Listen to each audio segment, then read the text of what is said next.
Hello everyone, welcome to उस्किबा institute of geography. मैं V Omkar Shakti. दोस्तों, सीटेट की परीक्षा नज़दीक आ गई है, यूपी टेट की भी परीक्षा नज़दीक आ गई है, बाकी अन्य राज्यों की भी एस्टेट की परीक्षा नज़दीक आ गई है।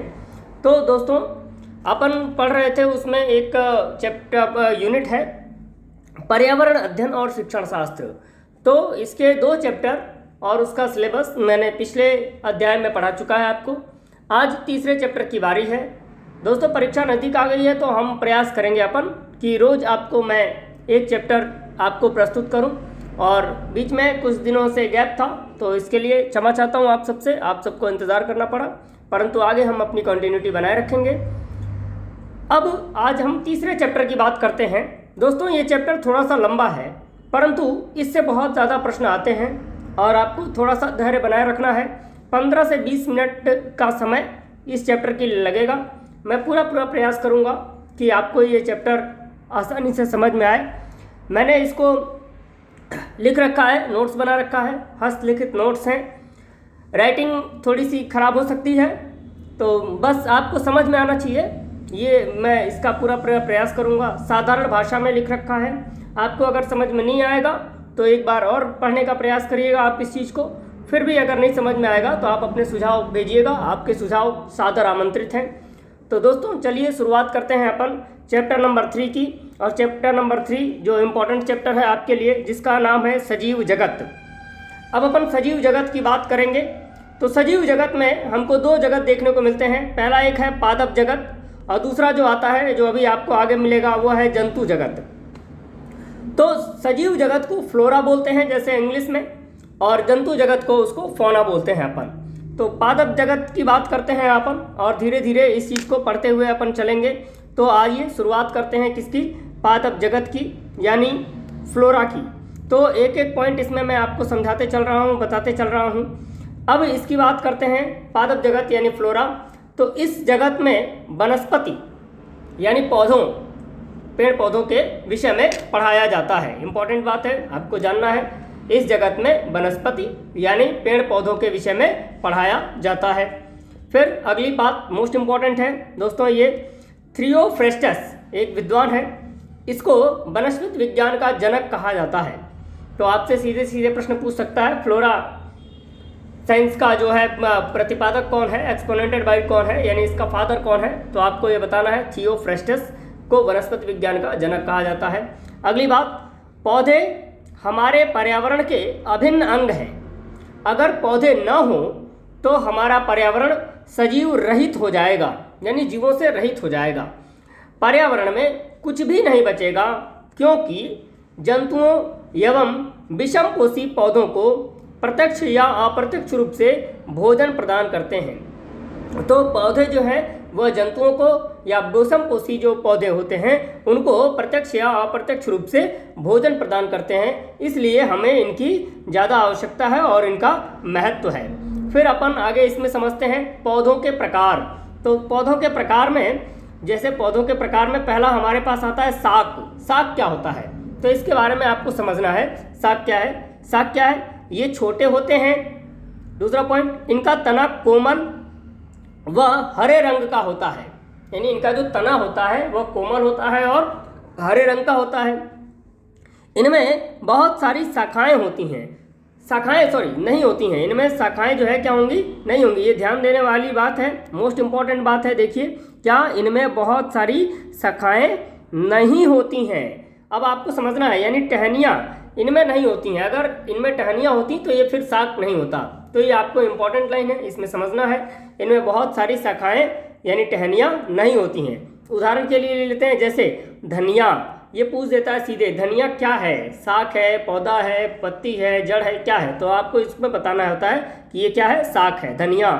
फिर है गेहूँ, धान, मेथी, पालक आदि, ये सारी चीज़ें हैं। तो ये इंपॉर्टेंट आपको समझना है कि साग क्या होता है और इसके उदाहरण क्या होते हैं। ठीक है। अगला दूसरा इसका आता है पौधों के, जब अपन प्रकार पढ़ रहे हैं, पौधों के प्रकार के बारे में पढ़ रहे हैं। तो पहला हो गया साग। दूसरा क्या होता है? तो दूसरा होता है झाड़ी। तो झाड़ी के बारे में अपन पढ़ेंगे। झाड़ी क्या है? झाड़ी ये साग से बड़े होते हैं, यानी उनसे थोड़ा बड़े होंगे। अब इनमें अंतर क्या है? इनका तना कठोर होता है पर ज़्यादा मोटा नहीं होता है। तना कठोर तो होता है पर ज़्यादा मोटा नहीं होता है। अगली बात, इनमें कई सारी शाखाएं होती हैं जो तने के आधार के पास से निकलती हैं, यानी तने के आधार के पास से क्या होती हैं, निकलती हैं। इनमें बहुत सारी शाखाएं होती हैं। अब अपन इनका भी उदाहरण देखेंगे। तो इनके उदाहरण में हमको, जैसे आप देखेंगे गुलाब, जैसे आप देखेंगे क्या, गुलाब इसका एक उदाहरण है। नींबू इसका उदाहरण है। गुड़हल ये इसके उदाहरण हैं। तो ये इंपॉर्टेंट उदाहरण है। फिर अगर अपन आगे की बात करेंगे तो अगला तीसरा भाग है आपका प्रकार में, वो आता है वृक्ष। अब वृक्ष की बात करते हैं। वृक्ष क्या होता है, यानी पेड़ क्या होता है। तो ये झाड़ी से बड़े होते हैं। अब ये झाड़ी से भी बड़े हो गए। इनका तना मोटा गहरे भूरे रंग का होता है। अगली बात, इनमें कई सारी शाखाएं होती हैं जो तने के ऊपरी भाग से निकलती हैं। अब जैसे इनका उदाहरण देखते हैं, जैसे है आम, अमरूद, जामुन, नीम, कीकर, बरगद, पीपल आदि। ऐसे बहुत सारे जो पेड़ होते हैं वो सब क्या होते हैं, वृक्ष होते हैं। और वृक्ष जो है इनमें कई सारी शाखाएं होती हैं, ये समझना होता है, जानना होता है। अब उदाहरण भी आपने जान लिया। अब इनमें से आपको एक इम्पॉर्टेंट बात है यहाँ पर, क्या है, उपरोक्त विभाजन के अलावा, यानी जो अभी आपने पौधे के 3 प्रकार पढ़े उनके अलावा उन पौधों को जो अत्यंत कमज़ोर होते हैं एवं सीधे खड़े नहीं हो सकते को 2 भागों में विभाजित किया गया है। यानी ऐसे भी पौधे होते हैं जो अत्यंत कमज़ोर होते हैं, सीधे खड़े नहीं हो पाते, यानी स्वयं से खड़े नहीं हो पाते। जैसे साग खड़ा हो गया, झाड़ी खड़ा हो गया, वृक्ष खड़ा हो गया, अपने आप से वो अपने आप से खड़े नहीं हो पाते। तो उनको भी अपन 2 भागों में बांटते हैं। पहला जो आपका होता है वह होता है विसर्पी लता, और दूसरा जो होता है वह होता है आरोही लता। तो पहला है विसर्पी लता। विसर्पी क्या लता क्या होती है ये जानना है। तो ये है, ये पौधे जमीन पर फैल जाते हैं, यानी जमीन पर फैल कर ये काम करते हैं। जैसे आपने देखा होगा पुदीना, तरबूज, खरबूज, खीरा, ये सारे क्या होते हैं, जमीन पर फैल जाते हैं। अब इसमें जो दूसरा होता है वो होता है आरोही लता। अब आरोही लता क्या होती है, ये किसी ढांचे की सहायता से ऊपर चढ़ जाते हैं, यानी कुछ भी इनको मिल जाना चाहिए। जैसे आपने किसी प्रकार की झाड़ी इनके सामने फंसा दी, या किसी दीवार को पकड़ के चढ़ जाते हैं, या किसी पेड़ को पकड़ के चढ़ जाते हैं। तो ऐसे मतलब किसी सहारे के सहारे, यानी ढांचे की सहायता से ऊपर चढ़ते हैं। जैसे इनमें है मनी प्लांट, जैसे आप घर में मनी प्लांट लगा लेते हो, ये मटर, अंगूर है ना, इसमें और सेम वगैरह भी के पौधे होते हैं जो आपने देख रखा है। तो इस आधार पर ये क्या होते हैं, ये जो है ऊपर चढ़ाए सहायता से चढ़ के चलते हैं। तो यानी जो है ऐसी भी कुछ लताएं होती हैं, यानी लता जैसे जो पौधे लता वे हैं कि जो पौधे जो है अपने सहायता से स्वयं खड़े नहीं हो पाते हैं। तो उनमें 2 प्रकार होते हैं, एक विसर्पी लता, दूसरी आरोही लता। विसर्पी लता क्या होती है, वो फैल जाती है, और आरोही लता किसी के सहारे चढ़ जाती है। अब अपन पढ़ने का प्रयास करेंगे। अगला क्या है, पौधों के भाग। पौधों के भाग क्या होते हैं, तो अभी बात करते हैं। लगभग सभी पौधों में, जितने भी पौधे होते हैं उनमें जड़, तना, पत्ती एवं फूल पाए जाते हैं। क्रम से चलेंगे, अपन क्रमबद्ध अध्ययन करेंगे। जड़ पाया जाता है, तना पाई जाती है, पत्ती पाया जाता है एवं फूल पाया जाता है। अगली इंपॉर्टेंट लाइन, शैवाल यानी काई में ये चीज़ें नहीं दिखाई देती हैं। अब देखो जो नहीं होता है वही अक्सर प्रश्न बन जाता है। तो आपके लिए इंपॉर्टेंट बात है क्या, शैवाल भी एक पौधा है, याद रखना है, शैवाल भी एक पौधा है, परंतु उसमें न जड़ होता है, न तना होता है, न पत्ती होता है, न फूल होता है, यानी ये सारी चीज़ें उसमें दिखाई नहीं देती हैं। ये आपको ये याद रखना है कि शैवाल में जो है या काई में ये चीज़ें नहीं दिखाई देती हैं। कौन सी चीज़ें, जड़, तना, पत्ती एवं फूल नहीं दिखाई देती हैं। अब अपन जानते हैं कि जड़ क्या चीज़ होती है, तो जड़ के बारे में अपन पढ़ते हैं। जड़ पौधे का भूमिगत भाग है जो हरे रंग का नहीं होता है। अब ये दिमाग में रखना है, जहाँ नहीं होता है वही प्रश्न आते हैं अक्सर, याद रखिएगा इस चीज़ को, क्योंकि वो सामान्य दशा से विपरीत परिघटना है। तो जड़ पौधे का भूमिगत भाग है जो हरे रंग का नहीं होता है। अब अपने को जानना है जड़ के कार्य। जड़ तो जान लिए, अब जड़ के कार्य जानते हैं। जड़ के कार्य क्या होते हैं, तो इससे प्रश्न आते हैं अक्सर। तो आपको याद रखना है क्या, जड़ पौधों को जमीन में जकड़ कर रखती है, यानी पकड़ कर रखती है पौधों को, ठीक है। फिर दूसरा क्या है, जड़ मिट्टी में मौजूद जल एवं खनिज को अवशोषित करती है। जो जड़ होती है वह मिट्टी में मौजूद जो जल होते हैं और खनिज पदार्थ होते हैं उनको क्या करती है, अवशोषित करती है। अगला कार्य क्या है जड़ों का, कुछ जड़ें भोजन एकत्रित करती हैं, यानी वो भोजन को भी इकट्ठा करती हैं। कुछ ऐसी जड़ें होती हैं जो भोजन को भी इकट्ठा करती हैं। अब अपने को पढ़ना है क्या कि जड़ के प्रकार, जड़ के कितने प्रकार होते हैं ये भी अपने को पढ़ना है, समझना है। जड़ के प्रकार पर आते हैं अपन, तो जड़ के प्रकार क्या हैं ये जानते हैं। देखिए अगला है आपके पास जड़ के प्रकार। तो जड़ के प्रकार को आपको पढ़ना है, जड़ के प्रकार क्या चीज़ है, तो जड़ का प्रकार आपको पढ़ना है। तो मैं आपको जड़ के प्रकार बता रहा हूँ। पहला, जड़ मुख्य रूप से 2 प्रकार की होती है। पहला मूसला जड़ें, पहला होता है कौन सा, मूसला जड़ें, और दूसरा होता है झकड़ा जड़ें। तो पहला है मूसला जड़ें, पढ़ते हैं जैसे मटर, चना, सरसों, तुलसी, जामुन, आम आदि पौधों में पाई जाती है मूसला जड़ें। मूसला जड़ की अब बात करते हैं क्या, मूसला जड़ जो हम खाते हैं, समझ आ रहा है, जैसे मूली, गाजर, सलगम, शकरकंद, टेपियोका, चुकंदर, ये सारी जड़ें जो होती हैं मूसला जड़ें होती हैं। अब दूसरी बात करते हैं झकड़ा जड़ों की। झकड़ा जड़ों में जैसे गेहूँ, घास, केला, मक्का, गन्ना आदि पौधों में ये झकड़ा जड़ें पाई जाती हैं, हमको देखने को मिलती हैं। तो जड़ 2 प्रकार से आपको देखने को मिल रही है, पहली क्या जो है मूसला जड़ और दूसरी क्या झकड़ा जड़। अब आया जाते हैं झकड़ा जड़। अब झकड़े जड़ की बात करते हैं। झकड़ा जड़ भी निम्न प्रकार की होती है। पहला रेशेदार, दूसरा परजीवी और तीसरा अवस्तंभ। रेशेदार जो होती है ये जड़ें रेशे के रूप में होती हैं, जैसे प्याज और लहसुन, अब इनकी जड़ों को झकड़ा जड़ कहते हैं। परजीवी, परजीवी ये जड़ों दूसरों के ऊपर रहती हैं। पर मतलब होता है दूसरे पर, जीवी मतलब जिंदा रहना, यानी दूसरों के सहारे जिंदा रहना। तो दूसरे के ऊपर रहने वाली जड़ों को अपन परजीवी जड़ बोलते हैं। जैसे अमर बेल, यानी किसी के ऊपर ये चढ़कर अपना विकास करती है। फिर है अवस्तंभ, ये इंपॉर्टेंट है आपके लिए। अवस्तंभ ये जड़ें भूमि के ऊपर तने से निकलती हैं, यानी जमीन में नहीं रहती है, मिट्टी में नहीं रहती है, भूमि के ऊपर से निकलती हैं, यानी ऊपर ऊपर से दिखाई देती हैं। जैसे आप देखना बाजरा की, मक्के की, गन्ने की, ये जमीन से थोड़ा सा ऊपर उठ के आके और फिर ज़मीन में अपने आप को बैठाती है। तो आपको ये समझना है बाजरा, मक्का और गन्ने की जो जड़ें हैं वह क्या होती हैं, अवस्तंभ। यानी झकड़ा जड़ें 3 प्रकार की होती हैं, रेशेदार, परजीवी और अवस्तंभ जड़ें। अब आपको जानना है स्तंभ। स्तंभ क्या होता है इसके बारे में अपन को पढ़ना है। चौथा, ये जड़ें, अगली चौथी जड़ है स्तंभ। ये जड़ें टहनियों, ये जड़ें जो है टहनियों यानी शाखाओं से निकलती हैं और खंभों की तरह होती हैं। जैसे है बरगद, ये इसका सबसे उत्तम उदाहरण है, यानी ये खंभे की तरह सीधी खड़ी हो जाती है। तो ये आपको इम्पॉर्टेंट रखना है, ये स्तंभ होती हैं। अब नोट करके एक बात यहाँ पर ध्यान रखने योग्य है, वो क्या, ये इंपॉर्टेंट है, जो भी नोट चीज़ें हैं वो इंपॉर्टेंट है, प्रश्न बन जाती हैं। अवस्तंभ व स्तंभ जड़ों वाले पौधों में जमीन के नीचे भी जड़ें होती हैं, इनको दिमाग में रखना। अवस्तंभ या स्तंभ जड़ों वाले पौधों में जमीन के नीचे भी जड़ें होती हैं, तो इस चीज़ को आपको दिमाग में रखना है। तो पहला आपने पढ़ लिया जड़। अब आपको दूसरा पढ़ना है तना। अब तना क्या होता है ये जानना है। तना पौधों का वह भाग जो जल द्वारा अवशोषित जल और खनिज पदार्थों की पत्तियों और पौधों के अन्य भागों तक पहुंचाता है। यानी तना वह है कि जो जल द्वारा अवशोषित जल और खनिज पदार्थ होते हैं को पत्ती और पौधों के अन्य भागों तक पहुंचाता है। तो ये काम हो गया तने का। दूसरा, तने से पत्तियां और टहनियाँ निकलती हैं, यानी इससे टहनियाँ यानी शाखाएं निकलती हैं इस तने से ही।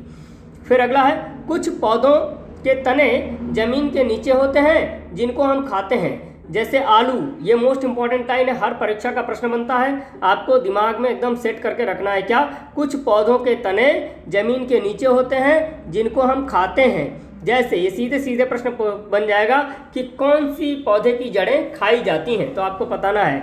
ये बहुत most important, very very most important है, हर बार परीक्षा में आया, दिमाग में रखिएगा इस चीज़ को। जैसे आलू, प्याज, अदरक, लहसुन, हल्दी, अब ये जो है जड़ है, इनको हम खाते हैं। जैसे आलू जड़ है, इसका तना है, ये प्रश्न आता है। कुछ मैं गलत बोल गया, आपको दिमाग में सेट करना है, वो अगला प्रश्न है, मैं आपको बताऊंगा। कुछ पौधों के तने जमीन के नीचे होते हैं जिनको हम खाते हैं, यानी तने की बात कर रहे हैं अपन, याद रखिएगा। मैं गलती से क्षमा चाहता हूँ, जड़ बोल गया। तो जैसे आलू के तना खाते हैं अपन, प्याज का भी तना खाते हैं, अदरक का भी तना खाते हैं, लहसुन का भी तना खाते हैं और हल्दी का भी तना खाते हैं। तो आपको याद रखना है। तो ये ज़मीन के नीचे होती हैं और हमें जड़ जैसी लगती हैं, पर ये क्या होते हैं, तने होते हैं। कुछ पौधों के तने ज़मीन के नीचे होते हैं जिनको अपन खाते हैं, जैसे आलू, प्याज, अदरक, लहसुन, हल्दी आदि। ठीक है। अब अगली बात इंपॉर्टेंट, तना हरा या भूरे रंग का होता है। अब तना जो क्या होता है, वो हरे रंग का होता है और भूरे रंग का होता है। ये बात आपको दिमाग में रखनी है। तो हमने जड़ पढ़ लिया, तना पढ़ ली। अब हम तीसरा अपन पढ़ेंगे क्या, पत्ती। अब पत्ती के बारे में अपन जानते हैं कि पत्ती क्या चीज़ है, पत्ती के बारे में जानते हैं। पत्ती, तीसरा पॉइंट, पत्तियाँ तनों और टहनियों से निकलती हैं। पहली बात, पत्तियाँ कहाँ से आती हैं, तनों से और टहनियों से निकलती हैं। दूसरी बात, अलग अलग पौधों की पत्तियों का आकार अलग अलग होता है। जैसे कमल की पत्तियाँ गोल होती हैं, मक्के की पत्तियाँ लंबी होती हैं, पीपल की पत्तियाँ पान जैसी होती हैं, नीम की पत्ती में कई सारी छोटी छोटी पत्तियाँ होती हैं, चीड़ की पत्तियाँ सुई जैसी होती हैं। अब चीड़ की पत्तियाँ आपके लिए इम्पोर्टेंट हैं, आपको याद रखना है।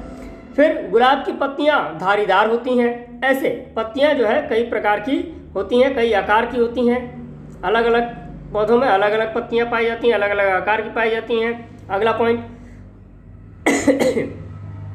अगला पॉइंट है, पत्तियाँ मुख्य रूप से हरे रंग की होती हैं, परंतु कुछ पौधों की पत्तियाँ लाल भी होती हैं, बैंगनी भी होती हैं और पीले रंग की भी होती हैं। जैसे सामान्य तौर पर पत्तियाँ हरे रंग की होती हैं, परंतु कुछ ऐसे भी पौधे हैं जिनकी पत्तियाँ लाल भी होती हैं, बैंगनी भी होती हैं और पीले रंग की भी होती हैं। जैसे अगर आप कोई पार्क वगैरह घूमने जाते हो तो वहाँ पर ये चीज़ें आपको देखने को मिलती हैं। अब आइए अपन पत्तियों के कार्य के बारे में पढ़ते हैं। तो पत्तियों का कार्य, जो पत्तियों का कार्य है वो एक बात है, पत्तियों से जल वाष्प के रूप में निकलता है, जिसे वाष्पोत्सर्जन कहा जाता है। जिसे क्या कहा जाता है, वाष्पोत्सर्जन कहा जाता है। यानी पत्तियों से जो जल होता है वो वाष्प के रूप में निकलता है, जिसे हम वाष्पोत्सर्जन कहते हैं। अगली बात, पत्तियों के कार्य में, पत्तियों के द्वारा, इंपॉर्टेंट है, पत्तियों के द्वारा गैसों का आदान प्रदान होता है क्योंकि पत्तियों में छोटे छोटे छिद्र पाए जाते हैं जिन्हें रंध्र कहते हैं। ये इंपॉर्टेंट है, पत्तियों के द्वारा गैसों का आदान प्रदान होता है क्योंकि पत्तियों में छोटे छोटे छिद्र पाए जाते हैं जिन्हें रंध्र कहा जाता है। अब आपसे पूछेगा रंध्र क्या कहा जाता है, तो आपको ये बताना होता है। फिर पत्तियों में भोजन बनता है, इंपॉर्टेंट लाइन है, पत्तियों में भोजन बनता है। पत्तियों में क्लोरोफिल नाम का एक वर्णक पाया जाता है। अब ये वर्णक क्या करता है, जो है पत्तियों में भोजन बनता है, पत्तियों में क्लोरोफिल नाम का एक वर्णक पाया जाता है।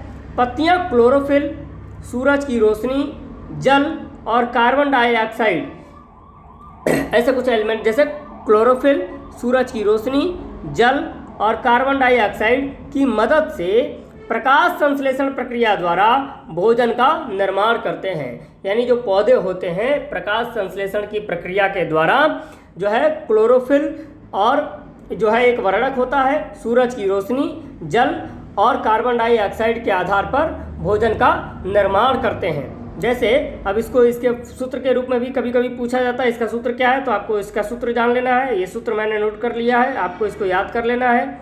याद कर लेंगे तो ये आपको पूछा जाता है, जैसे 6CO2 + 12H2O सूरज की रोशनी upon chlorophyll 6CH12O6 + 6H2O + 6O2। ये आपको याद रखना है। इसमें याद रखने वाली बात क्या है, परीक्षा में हमेशा प्रश्न बनता है, नोट करने के लीजिए, ये इंपॉर्टेंट चीज़ है। प्रकाश संश्लेषण में लाल रंग सबसे अधिक तथा बैंगनी रंग सबसे कम होता है। यही चीज़ हमेशा पूछ दी जाती है, ये आपको याद रखनी है। एक और चीज़ दोस्तों जो आपको बताना चाहता हूँ, वो इम्पोर्टेंट चीज़ क्या है जो जानना है, कैक्टस यानी जो नागफनी का पौधा होता है, कैक्टस नागफनी का पौधा। अब इसमें जो है कैक्टस पौधे में प्रकाश संश्लेषण उसके तने में होता है। जैसे अभी तक आपने पढ़ा कि प्रकाश संश्लेषण पत्तियों में होता है, पत्तियों के द्वारा होता है, परंतु यहाँ पर जो है कैक्टस एक पौधा जो है, इसमें जो है पत्तियों में प्रकाश संश्लेषण ना होकर तनों से होता है। इसका कारण क्या है, क्योंकि पत्तियाँ कांटों का रूप ले लेती हैं और इसीलिए वहाँ से प्रकाश संश्लेषण नहीं होता है।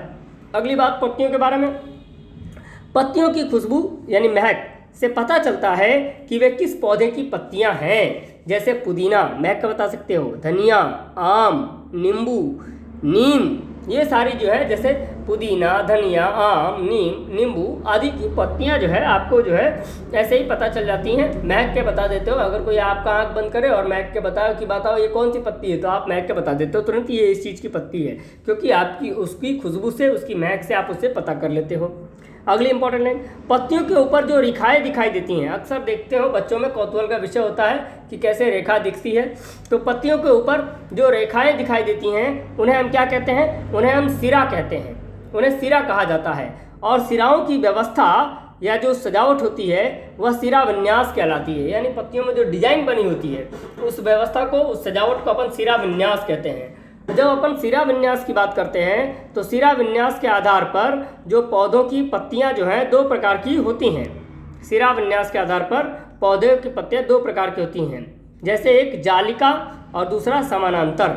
अब बात करते हैं जालिका सिरा में, सिराएं जो होती हैं एक जाल के रूप में होती हैं, जबकि समानांतर सिरा विन्यास में सिराएं जो हैं एक दूसरे के समानांतर होती हैं। ये आपको जानना है। जालिका में सिरा एक जाल के रूप में होती है, जबकि समानांतर में क्या होंगी, एक दूसरे के समानांतर होंगी, यानी जैसे एक पहली वाली होगी उसी के आकार में दूसरी वाली भी होगी, जैसा आप देख सकते हो। फिर अपन बात करते हैं, अगली बात करते हैं अपन सिरा विन्यास के आधार पर। सिरा विन्यास के आधार पर हम पौधों की जड़ का पता लगा सकते हैं कि पौधों में कौन सी जड़ पाई जाती है, मूसला जड़ की झकड़ा जड़, जो आपने ऊपर पढ़ा था। सिरा विन्यास के आधार पर हम पौधों की जड़ का पता लगा सकते हैं। जिन पौधों की पत्तियों में जालिका सिरा विन्यास होता है उन पौधों की जड़ें मूसला जड़ होती हैं, जैसे नीम, पीपल, गुलाब, मूली आदि पौधों जो होते हैं इनकी जड़ जो होती है मूसला होती है। इस आधार पर हम कैसे पता लगा रहे हैं, जालिका सिरा के आधार पर, क्योंकि इसमें जो है सिरा विन्यास जो है वो क्या होता है, जालिका सिरा विन्यास होता है। फिर दूसरी बात, जिन पौधों की पत्तियों में समानांतर सिरा विकास होता है, विन्यास होता है, इनकी जड़ें झकड़ा जड़ें होती हैं, जैसे केला, गेहूँ, मक्का, घास। अब इनकी जड़ें जो है झकड़ा जड़ें होंगी। अब उसी तरह जो है अपने को जानना है एक बात, क्या, सिरा विन्यास के आधार पर, सिरा विन्यास के आधार पर पौधों के विषय में, सिरा विन्यास के आधार पर पौधों के विषय में हम पता लगा सकते हैं कि बीज दो भागों में टूट जाएगा या नहीं। यानी आप उस सिरा विन्यास के आधार पर, जैसे पत्ती में सिरा देख ली, उसके आधार पर जड़ का भी पता लगा लिया, और उस आधार पर यह भी पता लगा सकते हो इस पौधे का बीज जो है वह दो भागों में टूट जाएगा या नहीं टूटेगा। जैसे बीज द्विपत्री है या एक पत्री है, यानी बीज जो है द्विबीजपत्री है या एक बीजपत्री है, ये आपको जानना है। अगर सिरा विन्यास जालिका रूपी है तो पौधा द्विबीजपत्री होगा, जैसे चना, मूली, गाजर, भिंडी, नींबू, इनके बीज जो है दो भागों में क्या हो जाते हैं, टूट जाते हैं, बीज से आसानी से टूट जाते हैं। जैसे चना आप आसानी से देखते हो टूट जाता है, बाकी का बीज पता नहीं आपने देखा नहीं देखा, पर चना सबने देखा होगा लगभग जो दाल के रूप में प्रयोग कर लेते हो, दो भागों में टूट जाता है। तो चना, अब हम चना का बीज देखकर ये बता सकते हैं क्या कि इसकी पत्ती कैसी होगी, तो इसकी पत्ती की जो रूप होगा वह सिरा विन्यास उसका जालिका रूपा होगा और यह द्विबीजपत्री होगा। अगर सिरा विन्यास जालिका रूप है तो पौधा क्या है, द्विबीजपत्री है। अगली बात, अगर सिरा विन्यास समानांतर है तो पौधा एक बीजपत्री होगा। इंपॉर्टेंट है ये दोनों, आपको समझना है। अगर जालिका विन्यास है तो वह पौधा द्विबीजपत्री, और अगर समानांतर है तो क्या है, बीज पौधा एक बीजपत्री। जैसे मक्का, गेहूँ, प्याज, लहसुन, ये एक बीजपत्री हैं। ठीक है, आपको ये बात समझनी है। अगली बात जो इम्पोर्टेंट है, कुछ पौधों में पत्तियां घड़े में रूपांतरित हो जाती हैं, यानी घड़े के रूप में रूपांतरित हो जाती हैं, यानी ऐसी पत्तियां होती हैं वो जो है मुड़कर ऐसे अपने आप में घड़ा बन जाती हैं। जैसे इसको समझना है, कुछ पौधों में पत्तियां घड़े के रूप में रूपांतरित हो जाती हैं, जैसे निपेंथिस एक पौधा है, इसकी पत्तियां जो है घड़े के रूप में उसका आकार ले लेती हैं। तो ये चीज़ आपको समझनी है। तो ये बात हो गई पत्तियों की। अब अपन बात करेंगे किसकी, फूल की, यानी पुष्प की। फूल या पुष्प की बात करते हैं। फूल पौधों के प्रजनन अंग होते हैं, सबसे इम्पॉर्टेंट है, हर बार प्रश्न आता है, लगभग प्रश्न आते हैं इससे। तो इससे कहाँ प्रश्न आएंगे ये इम्पॉर्टेंट मैं आपको बताते चलूँगा, आप उस पर इम्पॉर्टेंट वाली चीज़ को ज़्यादा फोकस करिएगा। फूल पौधों के प्रजनन अंग होते हैं। फूल नए पौधे बनाने में मदद करते हैं, यानी प्रजनन अंग होता है, ये नए पौधों को जन्म देने में मदद करते हैं। तो अपन फूलों के कुछ भाग पढ़ लेते हैं, फूलों के भाग। पहला है बाह्य दल पुंज। बाह्य दल पुंज क्या है जानते हैं। फूल के नीचे मौजूद हरी पत्तियों जैसी रचनाएं बाह्य दल पुंज कहलाती हैं। जैसे आप कोई फूल देखते हैं तो उसके नीचे जो है हरी पत्ती जैसी एक कोई रचना होती है, वह हमको क्या कहलाती है, बाह्य दल पुंज कहलाती है। बाह्य दल पुंज के बारे में जानते हैं। बाह्य दल पुंज जुड़े हुए भी हो सकते हैं, जैसे जुड़े हुए हो सकते हैं जैसे गुड़हल का, कपास का, टमाटर में, ये बाह्य दल पुंज एक साथ होते हैं आदि में।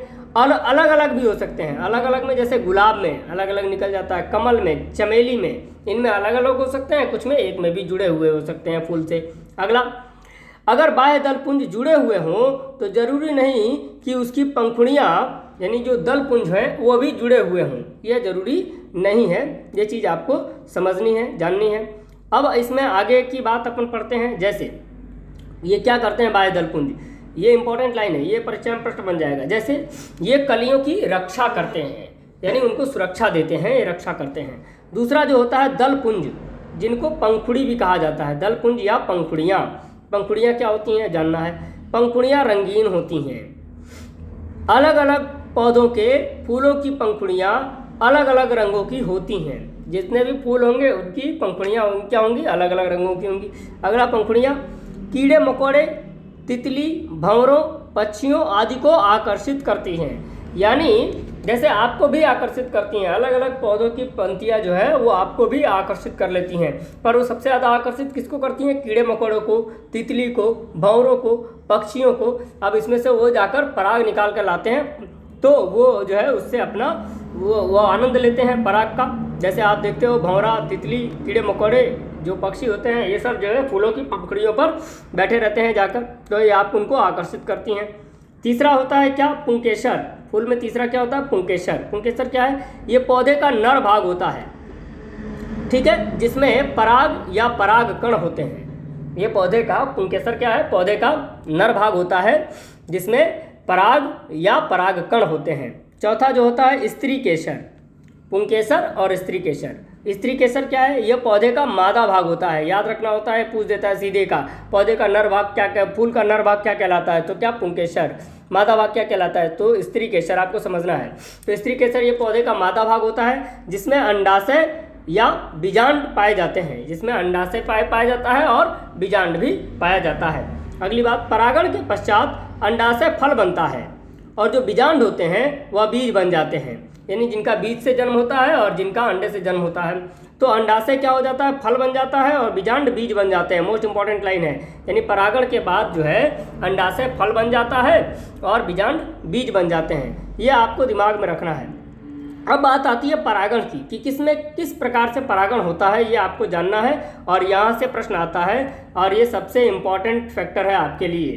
तो आपको इसमें दिमाग में रखना है कि सबसे इम्पॉर्टेंट क्या है। तो आपको जो है ये दिमाग में रखना है क्या, परागण। परागण की बात करते हैं। जब तितली, भंवरा, पक्षी आदि फूलों पर उनका रस पराग यानी रस जो है उनका पराग, उसको पराग बोलते हैं, चूसने के लिए बैठते हैं, तब उनके पैरों में पराग कण चिपक जाते हैं। जैसे कोई भंवरा, तितली, पक्षी फूल की पंखुड़ियों पर उनका पराग चूसने के लिए बैठता है, तो उनके जो पैरों में जो पराग कण होते हैं वो क्या होते हैं, चिपक जाते हैं। जब ये जंतु दोबारा उसी फूल पर, दोबारा जो है उसी फूल पर या उसी प्रकार के दूसरे फूलों पर बैठते हैं, तब पराग कण स्त्री केसर में चले जाते हैं और इसी प्रक्रिया को परागण कहते हैं।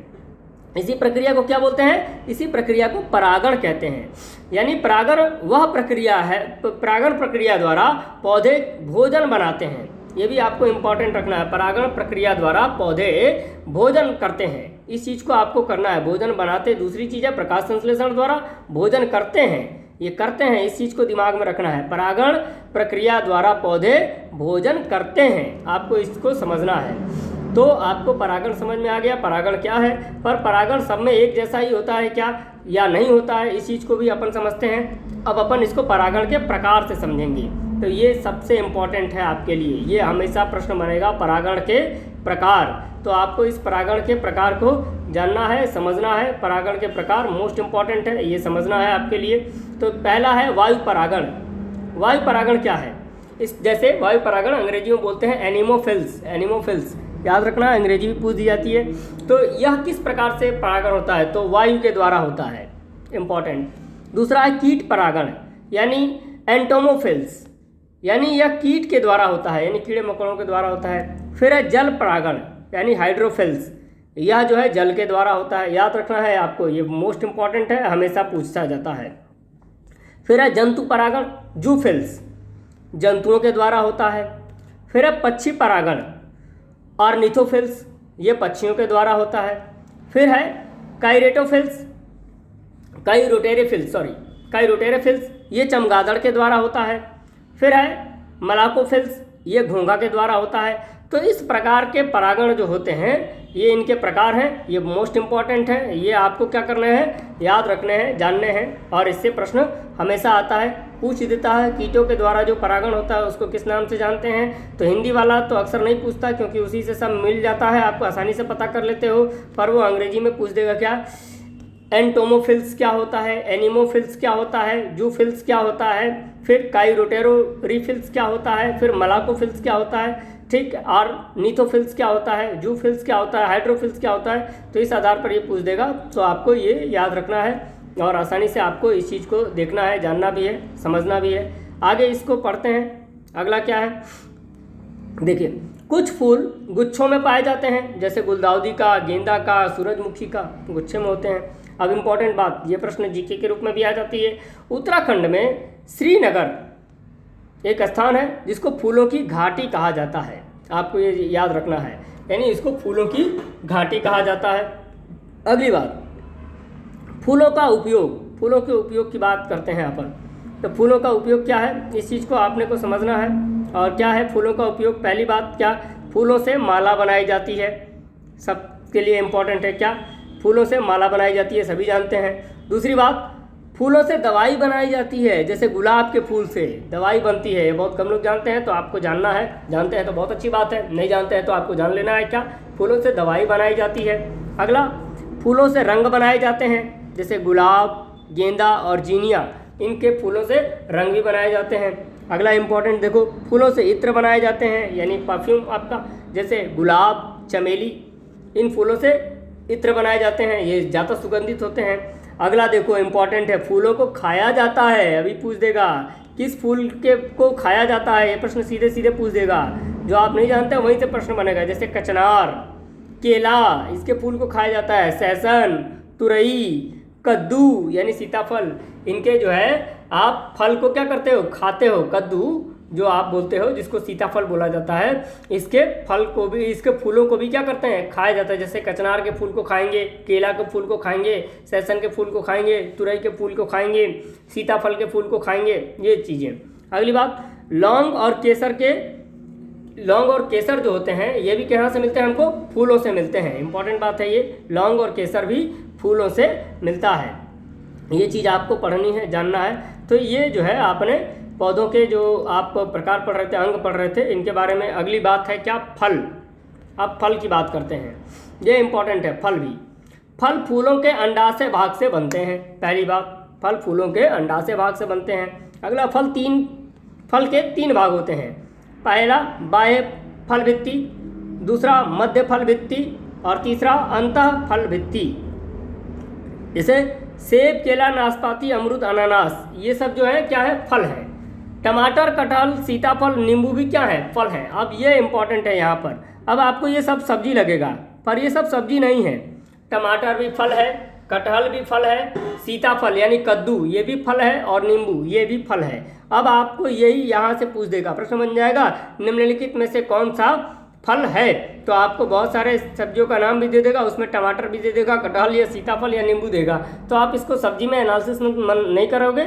ये क्या है, ये सब भी फल हैं और ये आपको जानने हैं, और ये आपके लिए इम्पॉर्टेंट है। टमाटर, कटहल, सीताफल और नींबू ये क्या है, फल हैं।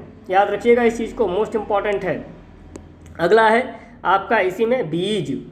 क्या है, बीज। बीज की बात करते हैं।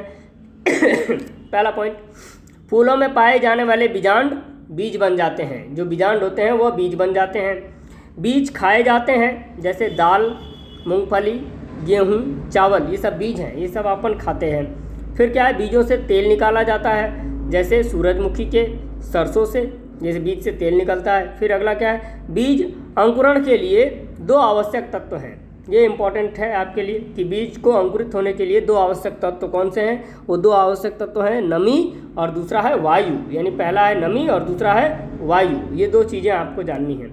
अगला क्या है, तीसरा, बीजों के अंदर भ्रूण होता है जो आवश्यक तत्व मिलने पर अंकुरित हो जाता है। बीजों के अंदर भ्रूण होता है जो आवश्यक तत्व मिलने पर क्या हो जाता है, अंकुरित हो जाता है। तो ये बीज के बारे में इंपॉर्टेंट सूचनाएं हैं जो आपको जो है याद करनी है। इससे क्या आते हैं, प्रश्न आते रहते हैं। फिर आगे अपन पढ़ेंगे, अगला पॉइंट क्या है इसमें, बीज 2 प्रकार के होते हैं। बीज कितने प्रकार के होते हैं, 2 प्रकार के होते हैं। पहला एक बीजपत्री, दूसरा द्विबीजपत्री। एक बीजपत्री में जैसे प्याज, गेहूँ, मक्का, चावल, नारियल, याद रखिएगा उदाहरण ही सीधे सीधे पूछ देता है कि ये एक बीजपत्री है या द्विबीजपत्री है, तो आपको याद रखना है। दूसरा है द्विबीजपत्री में जैसे मूली, सरसों, सरसों द्विबीजपत्री है, मोस्ट इंपॉर्टेंट है, याद रखिएगा, अक्सर आप एक में चले जाते हैं पर द्विबीजपत्री है। इमली, संतरा, टमाटर, ये एक द्विबीजपत्री हैं। और एक बीजपत्री में आपने देखा द्विबीजपत्री, इंपॉर्टेंट नोट वाली बात इंपॉर्टेंट है, देखिएगा क्या, पौधों में जाइलम और फ्लोएम नामक 2 उत्तक पाए जाते हैं। जाइलम जल का संवहन करता है और फ्लोएम भोजन का संवहन करता है। मोस्ट इंपॉर्टेंट लाइन है, हमेशा प्रश्न जो है इससे आ जाते हैं और पूछ देता है कि जल का संवहन करने वाला तो कौन जो है उत्तक कौन सा है, तो वो है जाइलम, और भोजन का संवहन करने वाला जो उत्तक है वो क्या नाम है, फ्लोएम। तो ये आपको दोनों इंपॉर्टेंट है, याद रखना है। अब अपन बात करते हैं कुछ विशेष पेड़ पौधों की। तो कुछ विशेष पेड़ पौधों में जैसे एक पौधे की अपन बात करते हैं जिसका नाम है क्रोटन, उस पौधे का नाम है क्रोटन। क्रोटन की अपन बात करते हैं, पहले शुरुआत करते हैं कुछ विशेष पेड़ पौधों की, तो क्रोटन की बात करते हैं। क्रोटन क्या है इसकी बात करते हैं। यह पौधा बता देता है कि फसल को कब पानी देना है या कब पानी नहीं देना है। इसको करते क्या है, इसको मुख्य फसल के साथ बो दिया जाता है। इसमें इस पौधे की जड़ें जो होती हैं ज़मीन में ज़्यादा नीचे नहीं जाती हैं। जब इस पौधे के पत्ते मुरझाने लगते हैं तब पता चल जाता है कि फसल को पानी की ज़रूरत है। देखो इंपॉर्टेंट है पौधा, यह पौधा जो है यह बताता है क्या कि हमको कब पौधे को पानी पिलाना है या कब पानी नहीं पिलाना है। तो जब आपको पौधे के साथ इसको बो देते हो, मुख्य फसल के साथ बो देते हो, और इसकी जो जड़ें होती हैं ज़्यादा ज़मीन में नीचे तक नहीं जाती हैं, और ये हमको बता देती हैं क्या, इनकी पत्तियां जब मुरझाने लगती हैं तो बता देते हैं क्या कि अब पौधे को पानी देना है। और अगर जो है तो ये किसानों को ज़्यादा मदद करती हैं। और दूसरी जो है आजकल जो है कुछ क्रोटन के पौधे ऐसे भी आए हैं जो है आसपास की जहरीली गैसों को भी क्या कर लेती हैं, अवशोषित कर लेती हैं, और उनके रंग जो है अलग अलग कलर में देखने को मिल जाते हैं। जैसे पार्क वगैरह में ज़्यादा लगाया जाता है, आप देखते हो मोटी पत्तियाँ होती हैं, कई रंग बिरंगी होती हैं, यानी शोध के लिए होती हैं, और वो खूबसूरत भी लगती हैं, अलग अलग कलरों में दिखती हैं, और उनका रंग जो है बदल जाता है क्योंकि वह जो है वायुमंडल से जहरीली जो गैसें हैं उनको अवशोषित कर लेती हैं, ऑब्जर्व कर लेती हैं। अगली बात अपन पढ़ते हैं पीपल की। पीपल इम्पोर्टेंट पेड़ है आपके लिए, जानते ही हैं आप सब, यह एक विशाल पेड़ है। इस पेड़ की खासियत यह है कि यह 24 घंटे ऑक्सीजन देता है। इंपॉर्टेंट लाइन है ये, इस पेड़ की सबसे ज़्यादा खासियत ये बात क्या है, ये 24 घंटे ऑक्सीजन देता है। इसी को बोधि वृक्ष भी कहते हैं क्योंकि गौतम बुद्ध ने इस वृक्ष के नीचे ही ज्ञान प्राप्त किया था। इंपॉर्टेंट है, हमेशा पूछ देता है। इस वृक्ष की पत्तियां हमेशा हिलती रहती हैं, यानी इतनी हल्की रहती हैं कि ये जो है क्या होती हैं, हमेशा हिलती रहती हैं। ये जो है आपको याद रखना है, इंपॉर्टेंट था पेड़। अगला है बरगद। बरगद की बात करते हैं। यह भी एक विशाल पेड़ है। इसके छत्र का फैलाव बहुत अधिक होता है, यानी ये बहुत ज़्यादा चौड़ा होता है। इसके छत्र को सहारा देने के लिए इसकी शाखाओं से जड़ें निकलती हैं, जिसे स्तंभ या खंभा जड़ कहा जाता है। वो आकर फिर भी ज़मीन में मिल जाती हैं। इस पेड़ में ज़मीन के भीतर भी जड़ होती है। तो ये आपको जानना है बरगद के बारे में भी, ये इंपॉर्टेंट है। बहुत विशाल पेड़ होता है, बहुत प्राचीन तक पेड़ होता है। अगला है केला। केला भी एक वृक्ष है, ये याद रखना है आपको। केला की बात करते हैं, ये भी एक वृक्ष है, आपको याद रखना है। केला वृक्ष है या शाख है, ये आपको इसमें समझना है, जानना भी है। केला पेड़ नहीं है, आपको पहले ही बताया गया है, पर ये कुछ विशेष पेड़ पौधों की बात अपन कर रहे हैं। तो अक्सर अपन इसको जो है किस में ले लेते हैं, पेड़ में ले लेते हैं। तो पेड़ ये नहीं है, यह आपको जानना है। मैंने देखो स्पष्ट लिखा भी है क्या, केला पेड़ नहीं है, यह एक शाख है। अब आप शाख पर चलो, शाख आपने पढ़ा था, उस चीज़ को याद रखना है। केला जो है एक पेड़ नहीं है, यह एक शाख है, क्योंकि इसका तना हरा और कमज़ोर होता है। क्यों यह पेड़ नहीं है? यह आपको पेड़ जैसा दिखता है पर यह पेड़ नहीं है, यह आपको बताना है ये क्या है, शाख है, क्योंकि इसका तना हरा होता है और कमज़ोर होता है। केले के फल और फूल दोनों खाए जाते हैं, ये इम्पोर्टेंट है। फल तो अक्सर आप समझते हो कि खा लेते हैं, ठीक है, पर इसके फूल भी खाए जाते हैं, ये भी आपको दिमाग में रखना है और इससे प्रश्न आते हैं। अगला जो हम बताने जा रहे हैं आपको, यह जो है बहुत ही इम्पोर्टेंट है आपके लिए। इसको बोलते हैं निफेंथिस या घटपरड़ी, ये इम्पोर्टेंट है, इससे हमेशा प्रश्न आए हुए हैं। तो ये जानना है क्या, यह एक कीट भक्षी को खाने वाला पौधा है, यानी यह कीड़े मकोड़े खाने वाला पौधा है।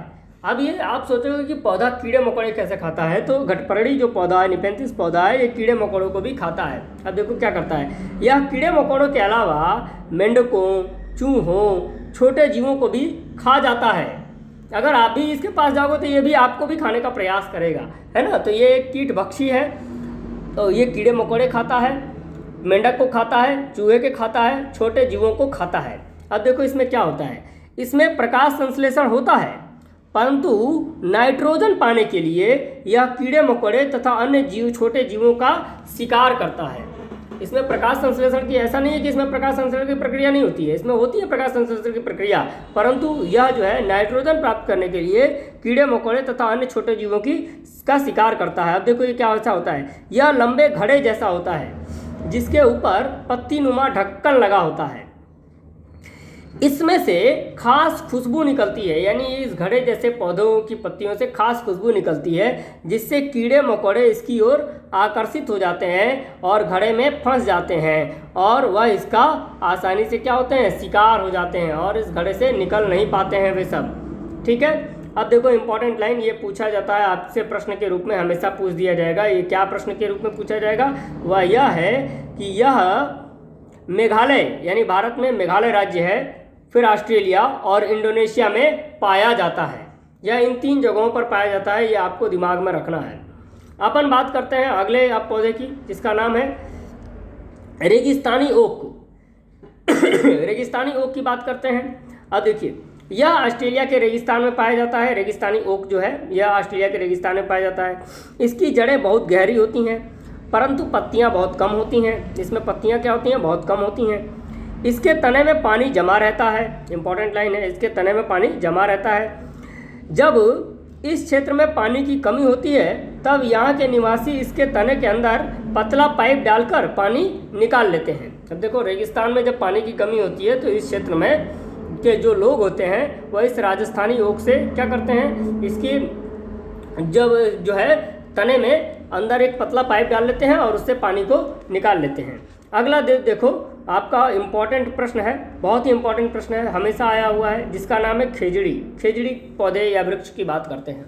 अब देखो यह भारत के रेगिस्तान में पाया जाता है, यानी भारत में जो थार डेजर्ट है, इस थार डेजर्ट में यह पाया जाता है, ठीक है, रेगिस्तान में, यानी राजस्थान में। थार डेजर्ट कहाँ पर है, राजस्थान में है, जिसको ग्रेट इंडियन डेजर्ट के नाम से भी जानते हैं, जो भारत और पाकिस्तान में फैला हुआ है। आपको मैं साथ साथ ये भी बताते चल रहा हूँ। तो जो है थार डेजर्ट है अपना, यह थार डेजर्ट कहाँ पाया जाता है, भारत के रेगिस्तान में पाया जाता है। वहाँ पर खेजड़ी नाम का एक और वृक्ष भी पाया जाता है। खेजड़ी वृक्ष की खासियत क्या है, इसकी लकड़ी में कीड़ा नहीं लगता है, इसकी लकड़ी में कीड़ा नहीं लगता है।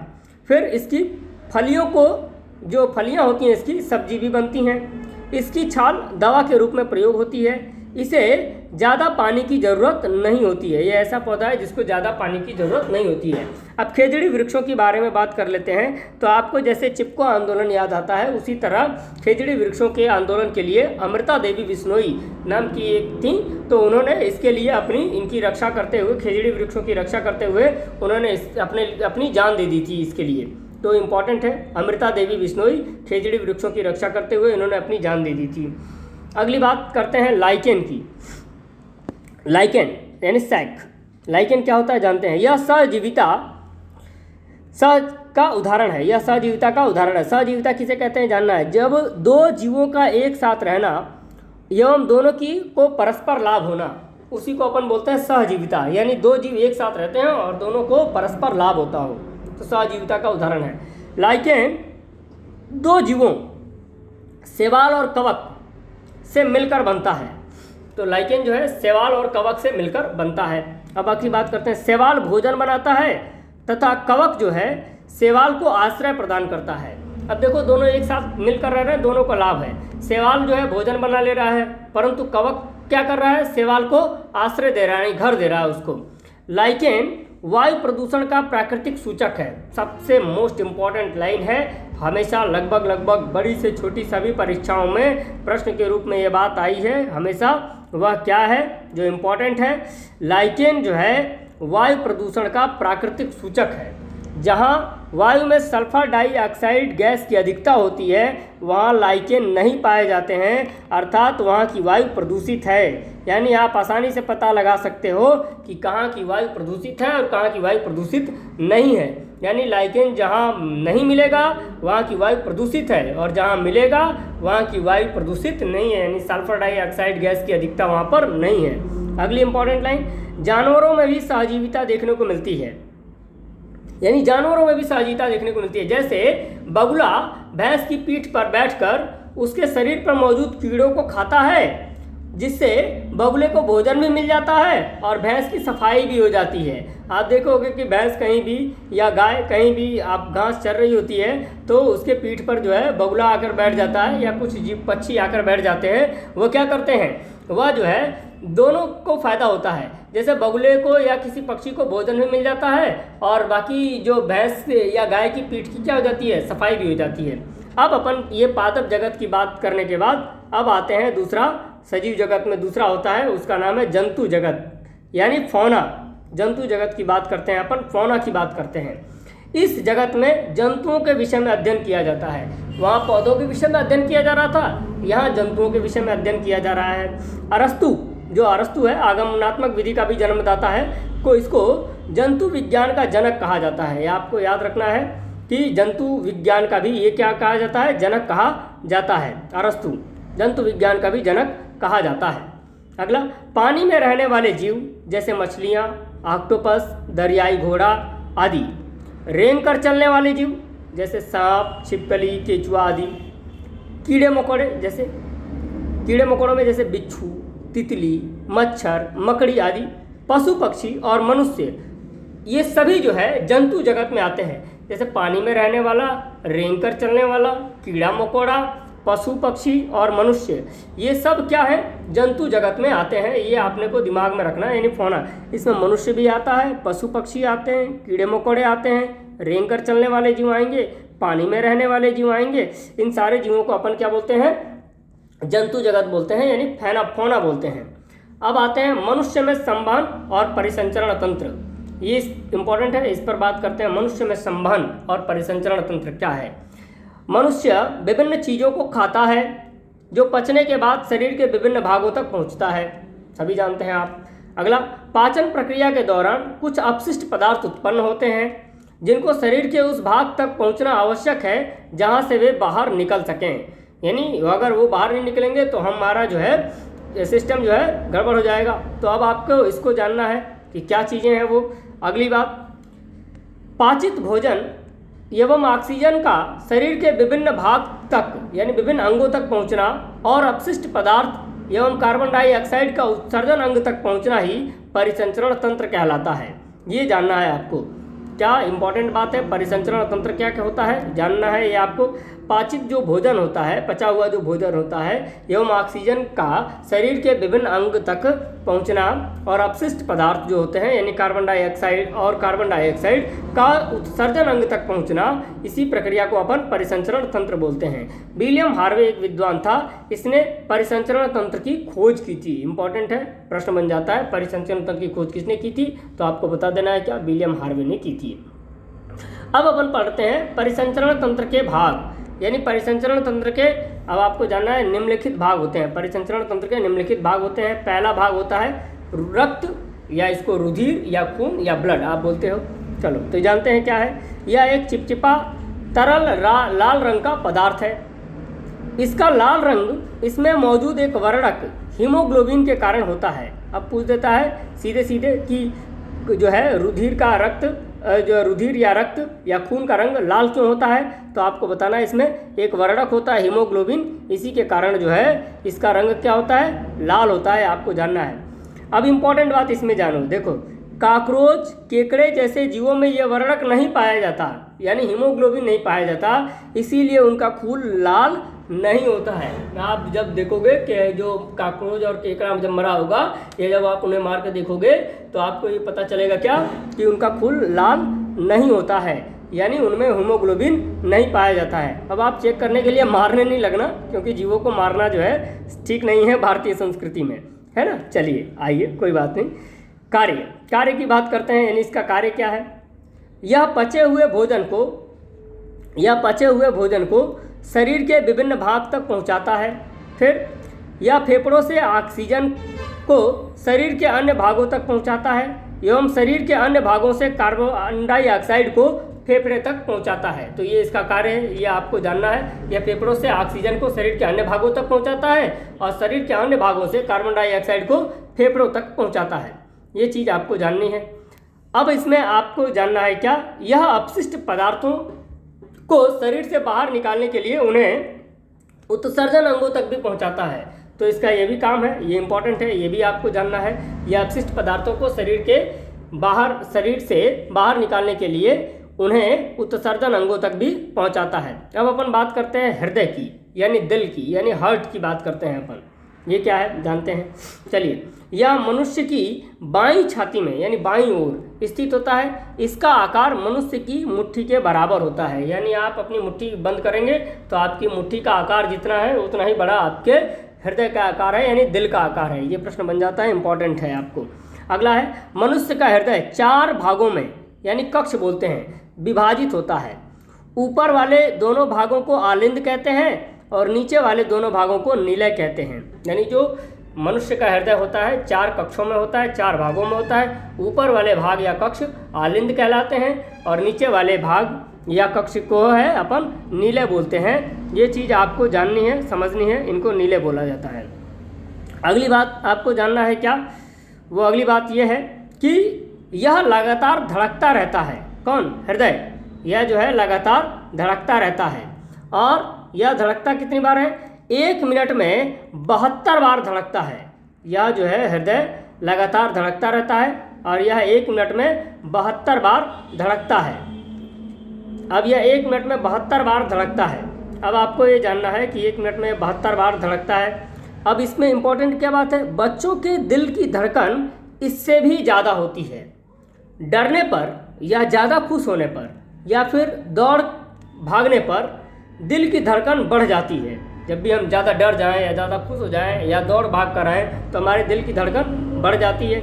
दिल की धड़कन को, ये इंपॉर्टेंट लाइन है, स्टेथोस्कोप से सुना जा सकता है। दिल की धड़कन को स्टेथोस्कोप एक यंत्र होता है, उससे सुना जा सकता है। तो ये आपके लिए इम्पॉर्टेंट बात है, ये आपको जानना है। अब इसका कार्य क्या होता है, यानी दिल का कार्य क्या होता है, ये आपको जानना है। तो अब इसके कार्य की बात करते हैं। कार्य, यह रक्त को पंप करता है। इंपॉर्टेंट कार्य है क्या इसका, यह रक्त को पंप करता है ताकि जो खून है पूरे शरीर में आसानी से जा सके, यह इसका कार्य है। अगली बात अपन तीसरा पढ़ते हैं, धमनी या सिरा। तो धमनी की बात करते हैं सबसे पहले। धमनी क्या है, धमनी में ऑक्सीजन वाला रक्त होता है जिसे शुद्ध रक्त कहते हैं। जो ऑक्सीजन वाला रक्त होता है उसे शुद्ध रक्त बोलते हैं। परंतु फुफ्फुसीय धमनी जो होती है उसमें अशुद्ध रक्त होता है, जिससे धमनियाँ दिल से निकलती हैं, जिससे धमनियाँ जो है दिल से निकलती हैं, तो इसको धमनी बोलते हैं। अगला इसमें होता है सिरा। सिरा क्या होता है जानना है। सिरा में कार्बन डाइऑक्साइड वाला रक्त होता है जिसे अशुद्ध रक्त कहते हैं, परंतु फुफ्फुसीय सिरा जो होता है शुद्ध रक्त वाला होता है। फुफ्फुसीय सिरा जो इसमें होता है वो शुद्ध रक्त वाला होता है। सिराएं शरीर के अन्य भागों से निकलती हैं।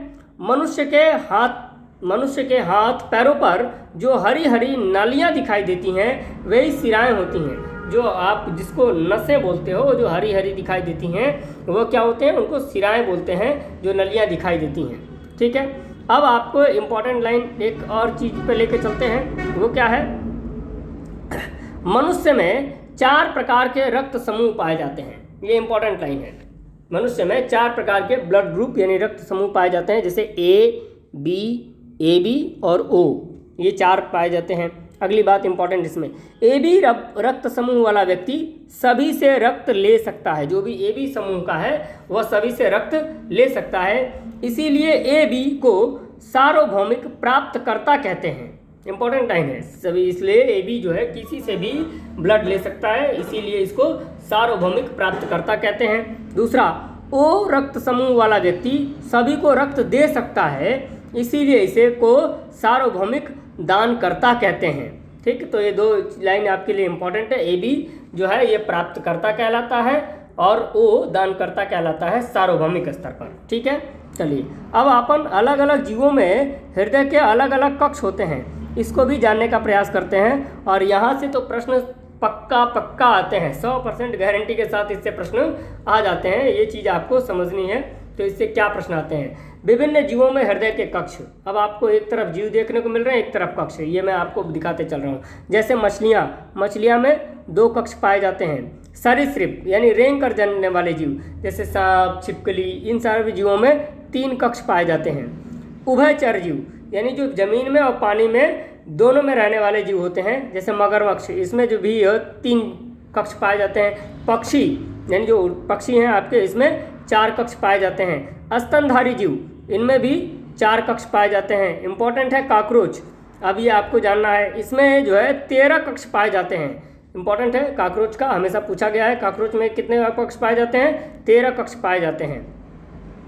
अब आइए मनुष्य में पाचन की बात करते हैं कि पाचन कैसे होता है। भोजन का ऐसे रूप में टूटना जिस रूप में मनुष्य का शरीर उसे ग्रहण कर लेता है, पाचन कहलाता है। यानी भोजन का ऐसे रूप में टूटना जिस रूप में मनुष्य का शरीर उसे ग्रहण कर लेता है, पाचन कहलाता है। पाचन प्रक्रिया में जो अंग मदद करते हैं वे अंग हैं, यानी कौन कौन से अंग पाचन प्रक्रिया में आपकी मदद करते हैं, उन अंगों को जानना है। उन अंगों से प्रश्न आते हैं। जैसे पहला है मुख, इसको गुहिका भी बोलते हैं, यानी मुंह आपका।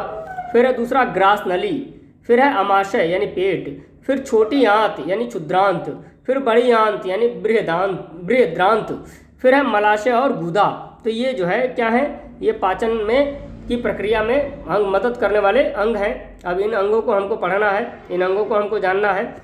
अब अगला है, इसमें जानते हैं क्या पाचन प्रक्रियाएं, यानी पाचन प्रक्रियाएं क्या होती हैं, जानिए। पाचन प्रक्रिया समझते हैं, पाचन प्रक्रिया क्या है। इसमें पहली बात अपन पढ़ेंगे अंतर्ग्रहण। अंतर्ग्रहण क्या है, इस प्रक्रिया के द्वारा मनुष्य भोजन को शरीर के अंदर ले लेता है। यानी अंतर्ग्रहण प्रक्रिया के द्वारा मनुष्य जो है भोजन को शरीर के अंदर ले लेता है। यह प्रक्रिया मुख्य गुहिका के द्वारा होती है, यानी मुंह से होती है। मुख जो है यानी मुंह गुहिका में, यानी मुख्य गुहिका में यानी मुंह में जीभ और दांत होते हैं। जीभ के ऊपर कलिकाएं पाई जाती हैं जो भोजन को चखने में मदद करती हैं। जीभ भोजन को लार के साथ मिलाने में और निगलने में भी मदद करती है। जो जीभ होती है इसके ऊपर जो है कलिका पाई जाती है जो भोजन को चखने में मदद करती है, यानी हमको स्वाद का पता चलता है कि ये किस स्वाद का है। और जीभ के साथ जीभ भोजन को लार के साथ, जीभ जो है भोजन को लार के साथ मिलाने में और निगलने में हमारी मदद करती है। अगली बात, दांत से भोजन को काटा जाता है, चीरा जाता है, पीसा जाता है और चबाया जाता है। ये 4 क्रियाएं होती हैं दांतों के द्वारा, आपको इसको जानना भी है। दांत से भोजन को काटा जाता है, चीरा जाता है, पीसा जाता है और चबाया जाता है। इम्पोर्टेंट है, आप इसमें दिमाग में इसको रखिएगा। अगली बात है पाचन। पाचन की बात करते हैं। इस प्रक्रिया में भोजन छोटे छोटे कणों में टूट जाता है। पाचन की प्रक्रिया में भोजन क्या होता है, छोटे छोटे कणों में टूट जाता है। यह प्रक्रिया मुंह में अमाशय, यह प्रक्रिया जो है मुंह में अमाशय में और छोटी आंत में होती है। यानी पाचन की प्रक्रिया मुंह में, अमाशय में और छोटी आंत में होती है। अगली बात, मुंह में लार कार्बोहाइड्रेट को पचाने में मदद करता है। मुंह में जो लार कार्बोहाइड्रेट को पचाने में मदद करता है। अगला, भोजन का पाचन लार ग्रंथि, यकृत यानी लीवर और अग्नाशय के द्वारा निकाले गए रसों से होता है। छोटी आंत में कार्बोहाइड्रेट, वसा और प्रोटीन का पाचन होता है। अब इम्पॉर्टेंट लाइन, छोटी आंत की लंबाई 7.5 मीटर होती है। इम्पॉर्टेंट है, पूछा जाता है हमेशा। छोटी आंत की लंबाई 7.5 मीटर होती है। अगली बात इसमें, भोजन में अमाशय में भोजन का पाचन तेजी से होता है। जो अमाशय होता है इसमें भोजन का पाचन तेजी से होता है, क्योंकि भोजन के मंथन के कारण इसकी सतह का क्षेत्रफल बढ़ जाता है और एंजाइमों की क्रिया तेज हो जाती है। तो ये आपको जानना है। फिर अगली बात अपन करते हैं अवशोषण की। तो इस प्रक्रिया को पढ़ना है कि अवशोषण क्या है। अवशोषण की प्रक्रिया में, यानी इस प्रक्रिया में भोजन में मौजूद उपयोगी पदार्थ शरीर के द्वारा अवशोषित कर लिया जाता है। अगला, यह छोटी आंत में, यह प्रक्रिया जो है छोटी आंत में होती है। छोटी आंत में कार्बोहाइड्रेट, वसा और प्रोटीन का अवशोषण होता है। अब इसी के साथ बड़ी आंत में जानते हैं। बड़ी आंत में जल और खनिज का अवशोषण होता है और इसकी लंबाई 1.5 मीटर होती है। अक्सर लंबाई पूछ देता है, छोटी आंत और बड़ी आंत में लंबाई किसकी ज़्यादा होती है। तो छोटी आंत की लंबाई 7.5 मीटर होती है, जबकि बड़ी आंत की लंबाई 1.5 मीटर होती है। तो आपको इसमें कंफ्यूज नहीं होना है और जानना है। चलिए अगली बात अपन करते हैं स्वांगीकरण की। अगली बात अपन पढ़ते हैं स्वांगीकरण। इस प्रक्रिया में अवशोषित भोजन के पदार्थ रक्त के द्वारा शरीर के विभिन्न अंगों में पहुंचते हैं। यानी जो अवशोषित भोजन के पदार्थ होते हैं वो खून के द्वारा शरीर के अन्य भागों में पहुंचते हैं। फिर अगली बात है बहिष्करण या निष्कासन। अब इसकी बात जानते हैं, बहिष्करण या निष्कासन क्या होता है। इस प्रक्रिया में अपाचित भोजन शरीर से बाहर निकल जाता है। अपचित भोजन मलाशय में इकट्ठा होता है और कुछ समय बाद गूदा के द्वारा मल के रूप में बाहर आ जाता है। ये आप जानते हैं। इंपॉर्टेंट लाइन, इसको समझना है। पाचन के विषय में डॉक्टर विलियम बोमेंट ने बहुत खोजबीन की थी। उनके अनेक प्रयोगों के बाद उन्होंने यह पता लगाया क्या कि पेट में खाना अच्छी तरह पिस जाता है, जिससे भोजन जल्दी पचता है। इस प्रक्रिया का उन्होंने पता लगाया था। डॉक्टर विलियम बोमेंट ने इसकी खोज की थी कि पेट में जो है खाना अच्छी तरह पिस जाता है और भोजन जो है जल्दी से पच जाता है। अब अपन दांत और जीभ की कुछ बात कर लेते हैं जो इम्पोर्टेंट है। जैसे जीभ से स्वाद का पता चलता है। जीभ के अगले भाग से मीठा और पिछले भाग से कड़वा या तीखा और दोनों साइड से खट्टा या नमकीन स्वाद का पता चलता है। ये इम्पॉर्टेंट बात है आपके लिए। जीभ जो है आपकी, ये जीभ है मान लिया जाए, तो इसके आगे भाग से मीठे का पता चलेगा, पीछे भाग से तीखे या कड़वे का पता चलेगा और दोनों किनारों के भाग से खट्टा या नमकीन स्वाद का पता चलेगा। अब आपकी बात आती है दांत की। दांत मनुष्य के आयु के आधार पर 2 प्रकार के दांत होते हैं। तो दांत होता है, पहला एक होता है दूध के दांत और दूसरा होता है स्थायी के दांत, यानी आयु के आधार पर। दूध के दांत जो होते हैं वो 20 होते हैं और ये 8 साल तक टूट जाते हैं। यानी मनुष्य जब जन्म लेता है तो दांत जब निकलते हैं तो 8 साल के बाद तक ये सारे दांत क्या हो जाते हैं, टूट जाते हैं। अब उसके बाद अस्थायी दांत, ये 32 होते हैं। 8 साल के बाद ये दांत निकलते हैं और जब तक आप बूढ़े होते हो तब तक ये दांत आपके पास रहते हैं। ठीक है, तो जीभ और दांत के बारे में आपने इस चीज़ में जाना, अस्थायी दांत और दूध के दांत के बारे में भी जाना आपने। आगे अपन इसमें जानते हैं मनुष्य में उत्सर्जन। हम मनुष्य में उत्सर्जन की बात करते हैं। जिस प्रक्रिया के द्वारा मनुष्य के शरीर में अपशिष्ट पदार्थ बाहर निकलते हैं उन्हें उत्सर्जन अंग कहा जाता है। जिन अंगों के द्वारा उत्सर्जन होता है उन्हें उत्सर्जन अंग कहा जाता है। साधारण सी बात है। मनुष्य में उत्सर्जन अंग जैसे गुर्दा या वृक्क, फेफड़े या फुफ्फुस, त्वचा, यकृत यानी लीवर और मलाशय, ये उत्सर्जन अंग है। मनुष्य में उत्सर्जन मुख्य रूप से मूत्र और मल के रूप में होता है। ये आप सब जानते हैं, इंपॉर्टेंट बात है। अब इनमें जो इनके कार्य क्या होते हैं, अलग अलग ये क्या होते हैं, इनको भी जान लेते हैं अपन। जैसे गुर्दा या वृक्क, अब इससे प्रश्न आता है हमेशा और आपको इससे जान लेना है कि गुर्दा और वृक्क क्या होता है। जो जानते हैं अच्छी बात है, नहीं जानते हैं एक बार रिमाइंड कर लें उस चीज़ को। जैसे मनुष्य में 2 गुर्दे पाए जाते हैं, ये मुख्य उत्सर्जन अंग हैं। इनका आकार राजमा की फली की तरह होता है। पूछ देता है कि किस तरह इनका आकार होता है, तो आपको बताना है राजमा की फली की तरह इनका आकार होता है। जब रक्त गुर्दों में पहुंचता है तब गुर्दे उसमें से उपयोगी और हानिकारक पदार्थ छान लेते हैं। उपयोगी पदार्थों को रक्त पुनः अवशोषित कर लेता है तथा हानिकारक पदार्थ जल में घुलकर मूत्र के रूप में शरीर से बाहर निकल जाते हैं। अगला, वृक्क यानी गुर्दा मूत्रवाहिनी, मूत्राशय और मूत्रमार्ग उत्सर्जन तंत्र प्रक्रिया का निर्माण करते हैं। तो ये आपको जानना है गुर्दा और वृक्क के बारे में, जिससे प्रश्न जो है पूछ दिए जाते हैं और लगभग हमेशा प्रश्न पूछे जाते हैं, इंपॉर्टेंट है आपके लिए। अगला है आपका फेफड़ा। फेफड़े की बात करते हैं। मनुष्य में 2 फेफड़े पाए जाते हैं, सब जान रहे हैं। फेफड़ों से कार्बन डाइऑक्साइड गैस अपशिष्ट पदार्थ के रूप में बाहर निकलती है, यह आपको जानना है, इंपॉर्टेंट है। फेफड़े की बात आपने कर ली। अगला है त्वचा। त्वचा की बात करते हैं। त्वचा से अपशिष्ट पदार्थ पसीने के रूप में बाहर आता है। पसीने में जल यानी पानी, लवण यानी नमक होते हैं, इसलिए पसीने का स्वाद नमकीन होता है। अब आप चेक मत करना पसीने का स्वाद कैसा होता है, बीमार पड़ जाओगे आप। ये किसी ने चेक कर लिया है और बता दिया है गलती से, है ना, कि पसीने का स्वाद नमकीन होता है। अगला क्या है, लीवर या यकृत। अब इसके बारे में अपन पढ़ते हैं, लीवर या यकृत के बारे में। अब देखो, मनुष्य में 1 लीवर पाया जाता है, इंपॉर्टेंट बात है। मनुष्य में 1 लीवर पाया जाता है। फिर लीवर अमीनो एसिड और अमोनिया को यूरिया में बदल देता है। ये हमेशा प्रश्न आता है, आपको याद रखना है, लीवर अमीनो एसिड और अमोनिया को यूरिया में बदल देता है और उसके बाद यूरिया मूत्र के द्वारा शरीर से बाहर निकल जाता है। तो ये इसका इंपॉर्टेंट काम है। अगला अपन पढ़ेंगे मलाशय। मलाशय की बात करते हैं। मनुष्य के शरीर में, मलाशय की बात करते हैं, मनुष्य के शरीर में जब आंतों के द्वारा भोजन का पाचन और अवशोषण हो जाता है, तब अपचा हुआ भोजन मलाशय में इकट्ठा हो जाता है। इकट्ठा हुआ अपचा भोजन कुछ समय बाद गुदा के द्वारा मल के रूप में शरीर से बाहर निकल जाता है। तो ये कार्य आपका मलाशय का हो गया और उसकी क्रियाविधि हो गई। अब मनुष्य में श्वसन की बात करते हैं। अब यहाँ से इम्पॉर्टेंट है, प्रश्न आता है कभी कभी। श्वसन वह प्रक्रिया है जिसके द्वारा भोजन से ऊर्जा प्राप्त होती है। श्वसन यानी सांस लेना श्वसन का ही एक भाग है, श्वास का ही एक भाग है। जब मनुष्य सांस लेता है तब वह ऑक्सीजन गैस अंदर लेता है। ऑक्सीजन गैस भोजन को ऊर्जा में बदल देती है।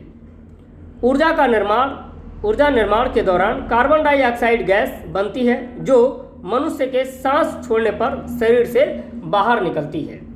ठीक है, तो आपको ये चीज़ें समझना है। मनुष्य में जो है श्वसन अंग, ये इसको आपको पढ़ना है। मनुष्य में श्वसन अंग यानी वो कौन सा है, हमारा नाक। मनुष्य में श्वसन अंग कौन सा है, नाक, यानी नासा द्वार भी बोलते हैं इसको। मनुष्य नाक से सांस लेता है और छोड़ता है। नाक में मौजूद बाल और चिकने पदार्थ धूल को शरीर में घुसने नहीं देते हैं, यानी चिकने पदार्थ उनको रोक लेते हैं, चिपका लेते हैं। बाल भी जो उनको रोकने का कार्य करते हैं। ये इंपॉर्टेंट है, आपको जानना है कि मनुष्य में नाक में मौजूद बाल और चिकने पदार्थ जो है धूल को जो है शरीर तक घुसने नहीं देते हैं, जिससे हम सुरक्षित रहते हैं। अगला बात आता है फेफड़ा या फुफ्फुस की बात करते हैं। फेफड़ों में ऑक्सीजन रक्त में मिल जाती है और कार्बन डाइऑक्साइड बाहर निकल जाती है। अब इसमें एक बात पढ़ना है, मध्यपट, डायफ्राम को पढ़ते हैं। जब डायफ्राम नीचे की ओर जाता है तब फेफड़ों में वायु भर जाती है, यानी ऑक्सीजन भर जाती है। जब डायफ्राम होता है, मध्यपट जो होता है फेफड़े का, उसकी बात करते हैं। जब वह नीचे की ओर जाता है तो फेफड़ों में वायु भर जाती है। जब डायफ्राम अपनी जगह पर वापस आता है तब फेफड़ों से वायु यानी जो कार्बन डाइऑक्साइड है वह बाहर निकल जाती है। तो ये आपको दिमाग में रखना है, ये इंपॉर्टेंट है, इसके बारे में आपको जानना है, ठीक है, और समझते भी चलना है। अब आते हैं इम्पॉर्टेंट बात पर।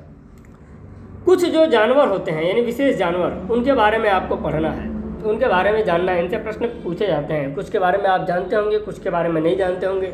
जानते भी होंगे तो उनकी क्रियाविधि, उनके और विशेषताओं के बारे में आप नहीं जानते होंगे। उनको यहाँ पढ़ना है एक बार में, जिससे जो है परीक्षा में प्रश्न आते हैं तो हम रिमाइंड कर लेते हैं उस चीज़ को, तो आसानी से जो है उसको आंसर कर सकते हैं। तो यहाँ जानवर शब्द जो है चलने, उड़ने, रेंगने, तैरने वाले एवं कीड़े मकोड़ों इत्यादि के लिए प्रयुक्त किया गया है। वैसे तो सभी जानवर विशेष होते हैं, पर कुछ जानवरों के बारे में आपको पढ़ना है। जैसे पहला है शेर। अब शेर की बात करते हैं तो पहली बात शुरुआत करते हैं भाई जो इसके लिए वह जाना जाता है, जिसकी प्रसिद्धि है उस चीज़ को, तो शेर जो है जंगल का राजा कहलाता है, द किंग ऑफ जंगल।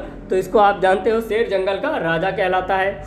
इसकी आयु यानी उम्र लगभग 14 साल की होती है, यह आपको जानना है, 14 साल की आयु होती है। यह भूरे रंग का होता है। यह अपनी मूंछों की मदद से शिकार का पता लगा लेता है। एवं अंधेरे में अपना रास्ता ढूंढ लेता है। अब इसकी मूंछें देखो जैसे आदमियों में मूंछें जो है शान के लिए होती हैं, तो जंगल का राजा है तो इसकी भी मूंछें हैं, पर ये अपनी शान के लिए मूंछों का प्रयोग नहीं करता। ये किस लिए करता है? इसके शिकार का पता लगाता है और अपना अंधेरे में भी रास्ता ढूंढ लेता है। तो इसकी मूंछें इंपॉर्टेंट की हैं, तो इनकी मूंछों के बारे में प्रश्न पूछ देता है। फिर अपने कानों की मदद से यह अपने शिकार की धीमी से धीमी आवाज़ को भी सुन लेता है। यानी इसके कान इतने जो है प्रभावशाली होते हैं कि अपने शिकार की यह जो है धीमे से धीमी आवाज़ को भी क्या कर लेगा? सुन लेता है। तो आपको इसको जानना है। अगली बात इसमें क्या इम्पोर्टेंट है कि जो है यह अंधेरे में, जो शेर है अंधेरे में यह मनुष्य से लगभग 6 गुना ज़्यादा देख सकता है। जैसे अगर आप जितना दूर तक देखते हो अंधेरे में, उससे 6 गुना ज़्यादा दूर तक यह आप अंधेरे में भी देख सकता है। इसके बच्चे का वजन पैदा होने पर 1 से 2 किलो का होता है। शेरनियाँ और बच्चे समूह में रहते हैं। शेरनियाँ और बच्चे समूह में रहते हैं और शेरनी समूह की नेता होती है, ये जान लीजिए। शेर के नर बच्चे 2-3 साल बाद अपना समूह छोड़ देते हैं। ये शेर के जो नर बच्चे होते हैं ये 2-3 साल बाद अपना समूह छोड़ देते हैं। तो ये आपको इसमें जानना है, ये इम्पोर्टेंट है। अगली बात, शेर अपने मूत्र की सहायता से अपने इलाके यानी क्षेत्र को पहचान लेता है। ठीक है, तो जगह जगह ये अपना यूरिन छोड़ते रहते हैं और अपना एरिया निर्धारण भी करते हैं और बताते हैं ये मेरा एरिया है, और उसी के द्वारा ये पहचानते हैं। शेर की दहाड़ बहुत दूर तक सुनाई देती है और यह मांसाहारी होता है। ये तो बहुत सारी चीज़ें हैं जो आप आसानी से जानते हैं। अगली बात अपन करते हैं बाघ की। अब बाघ से प्रश्न आते हैं, आपको जानना है। यह हमारा राष्ट्रीय पशु है। इसके शरीर पर पीली और काली धारियाँ होती हैं। इसकी आयु लगभग 26 साल की होती है। यह भी अपनी मूंछों की मदद से शिकार का पता लगा लेता है। बाघ भी अंधेरे में अपना रास्ता ढूंढ लेता है। यह भी अपने कानों की मदद से शिकार की धीमी से धीमी आवाज़ को सुन लेता है। अब यह अंधेरे में मनुष्य से लगभग 6 गुना ज़्यादा देख सकता है। ये चीज़ें लगभग जो है सेम टू सेम उसी से मिल रही हैं, पर इसमें इंपॉर्टेंट बात क्या मिली कि यह इसकी जो धारियाँ होती हैं वो पीली और काली धारियाँ होती हैं और सबकी धारियाँ लगभग अलग होती हैं। ये जान लीजिएगा आप लोग, हर की बाघ की अलग अलग धारियाँ होती हैं। इसके बच्चे का वजन पैदा होने पर लगभग आधा किलो से 1.5 किलो तक का होता है। बाघिने और बच्चे समूह में रहते हैं। बाघिन समूह की नेता होती है। बाघ के नर बच्चे 2-3 साल बाद अपना समूह छोड़ देते हैं। सेम टू सेम वो भी कंडीशन इनमें भी फॉलो होती है। क्या? यह भी अपने मूत्र की मदद से अपने क्षेत्र को पहचान लेता है। इसकी दहाड़ भी 3 किलोमीटर दूर तक सुनाई देती है। इसकी जो दहाड़ होती है वो 3 किलोमीटर दूर तक सुनाई देती है। यह भी मांसाहारी होता है। अब आपको जान लेना है। फिर अगला है हाथी। इसके बारे में भी आप बहुत कुछ जानते ही होंगे। पृथ्वी पर यानी ऊपर यानी स्थल मंडल में पाया जाने वाला यह सबसे बड़ा जानवर है। इसकी आयु लगभग 70 साल की होती है। इसका दिमाग काफ़ी बड़ा होता है, लगभग 5.5 किलो का। जो इसका दिमाग है लगभग 5.5 किलो का होता है, काफ़ी बड़ा होता है। इसका रंग काला होता है। अपने शरीर को ठंडा रखने के लिए यह पानी और कीचड़ में खेलता है।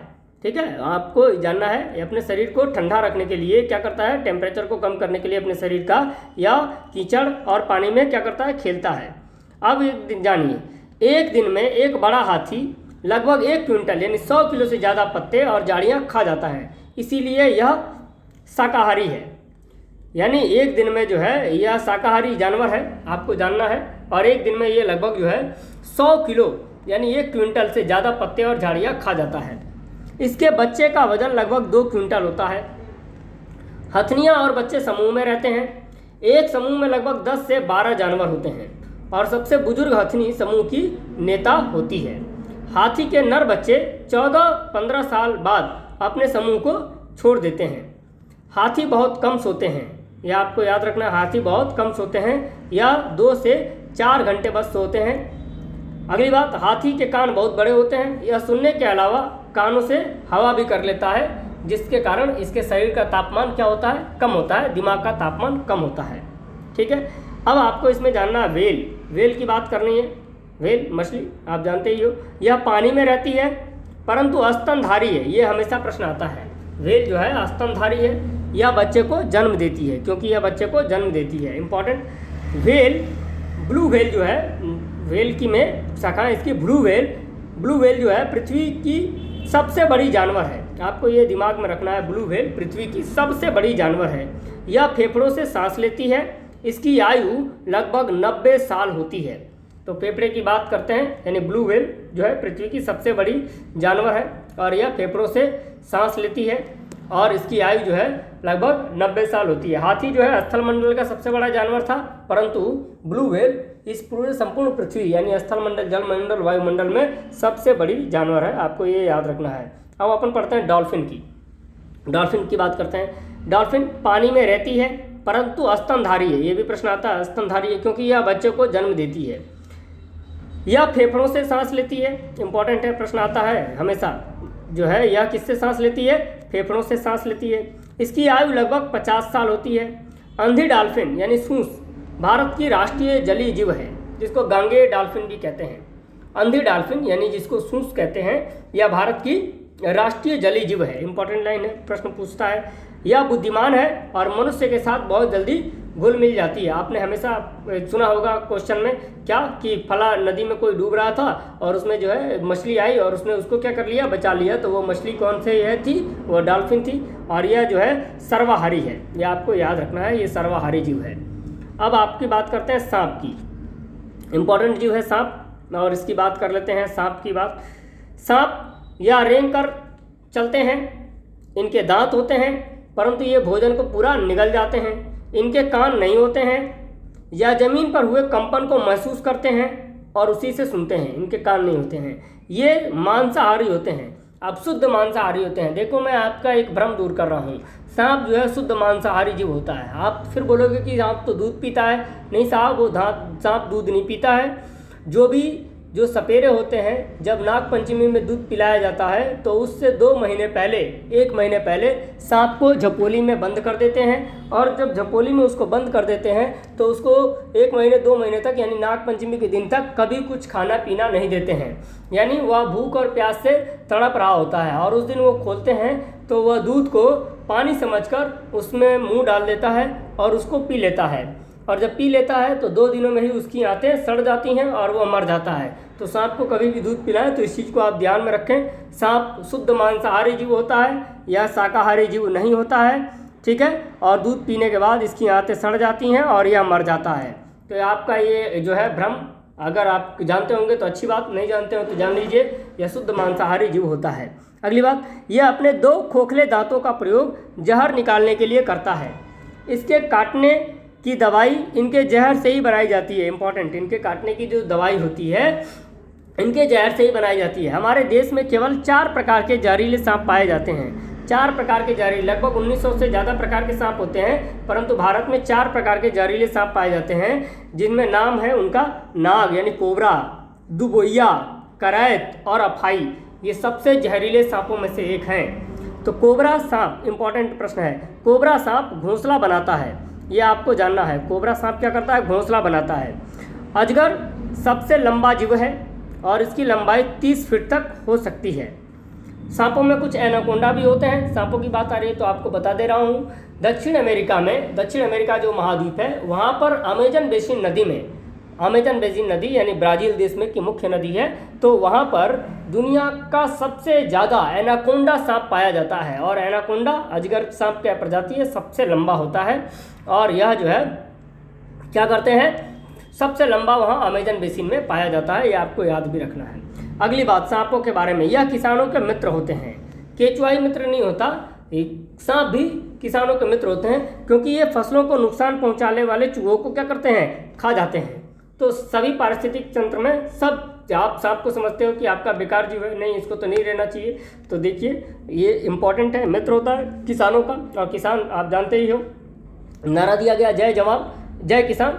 तो आपको ये समझना है, किसान के मित्र होते हैं सांप और ये फसल को नुकसान पहुंचाने वाले जो है चूहों को क्या करते हैं, खा जाते हैं। अब आपको इसमें अगला जीव पढ़ना है केचुआ, जिससे प्रश्न आता है। यह भी रेंग कर चलने वाला जीव है, भूरे रंग का होता है। इसकी आयु लगभग 8 साल होती है, यानी ये केचुआ 8 साल तक जिंदा रहता है। इसकी लंबाई 14 इंच तक हो सकती है, यानी ये 14 इंच तक बड़ा हो सकता है केचुआ, आपको ये जानना है। अगला, ये बारिश जब होती है तो बारिश के मौसम में ज़मीन पर आ जाते हैं, आपको जानना है। ये मिट्टी खाते हैं और ज़मीन को भुरभुरा कर देते हैं।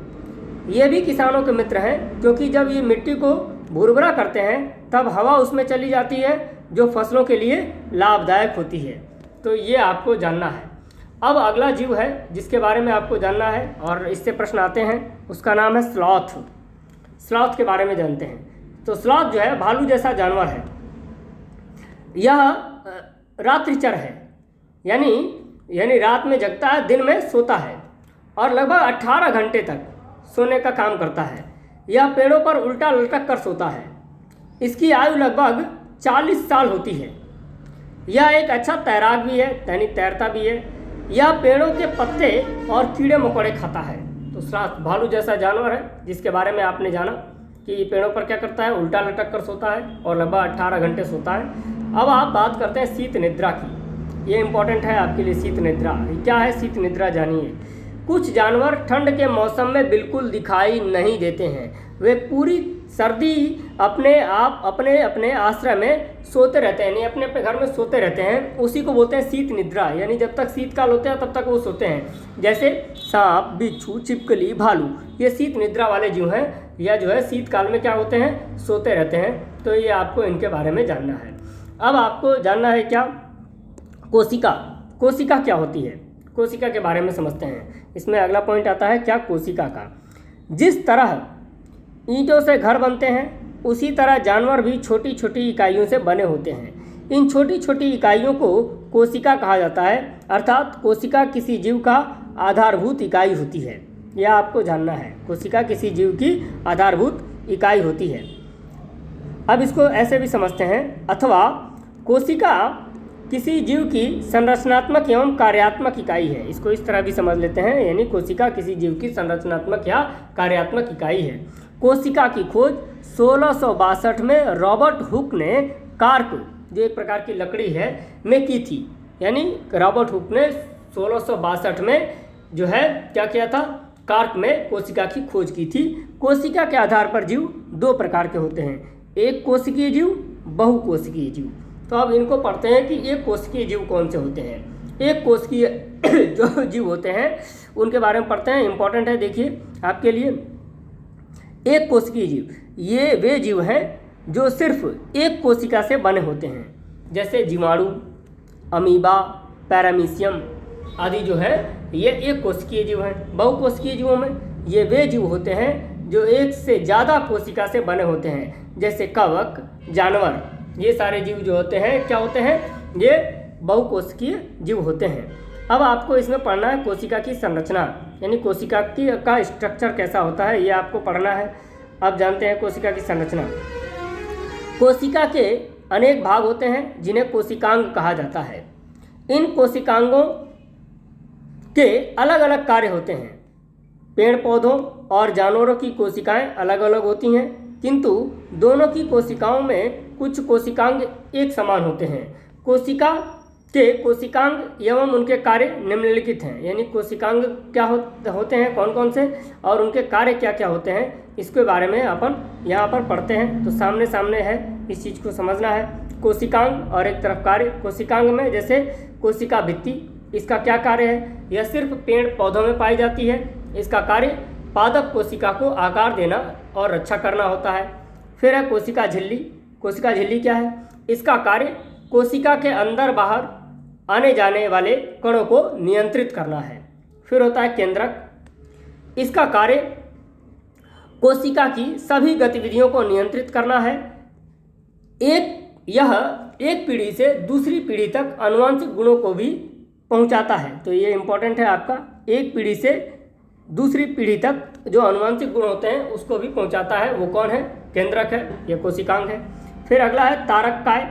यह क्या करता है, यह सिर्फ जंतु कोशिका में होती है और इसका कार्य कोशिका विभाजन में मदद करना होता है। फिर है माइटोकॉन्ड्रिया। इसका कार्य कोशिका को ऊर्जा देना होता है। तो ये सारी चीज़ें आपको जाननी है। अब अगली बात अपन करते हैं, एक कोशिकांग है और उनका कार्य है। कौन कौन से कोशिकांग हैं और उनका कार्य क्या क्या है, ये आप जानते हैं। पहला है गोल्गी काय, इसका कार्य भोजन को इकट्ठा करना है। फिर है अंतः प्रद्रव्य जालिका, इसका कार्य कोशिका के अंदर कणों को एक जगह से दूसरी जगह तक पहुंचाना है।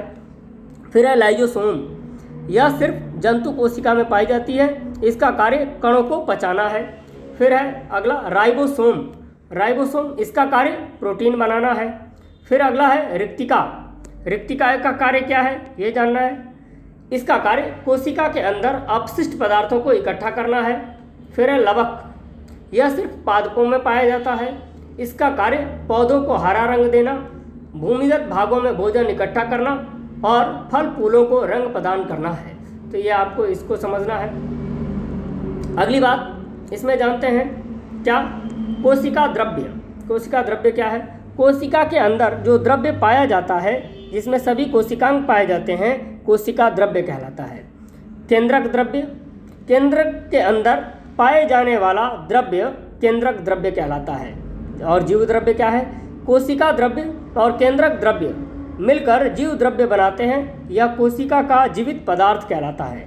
तो इस तरह से ये चीज़ें आपको जाननी है, कोशिका द्रव में केंद्रक द्रव्य और जीव द्रव्य के बारे में आपको जानना है।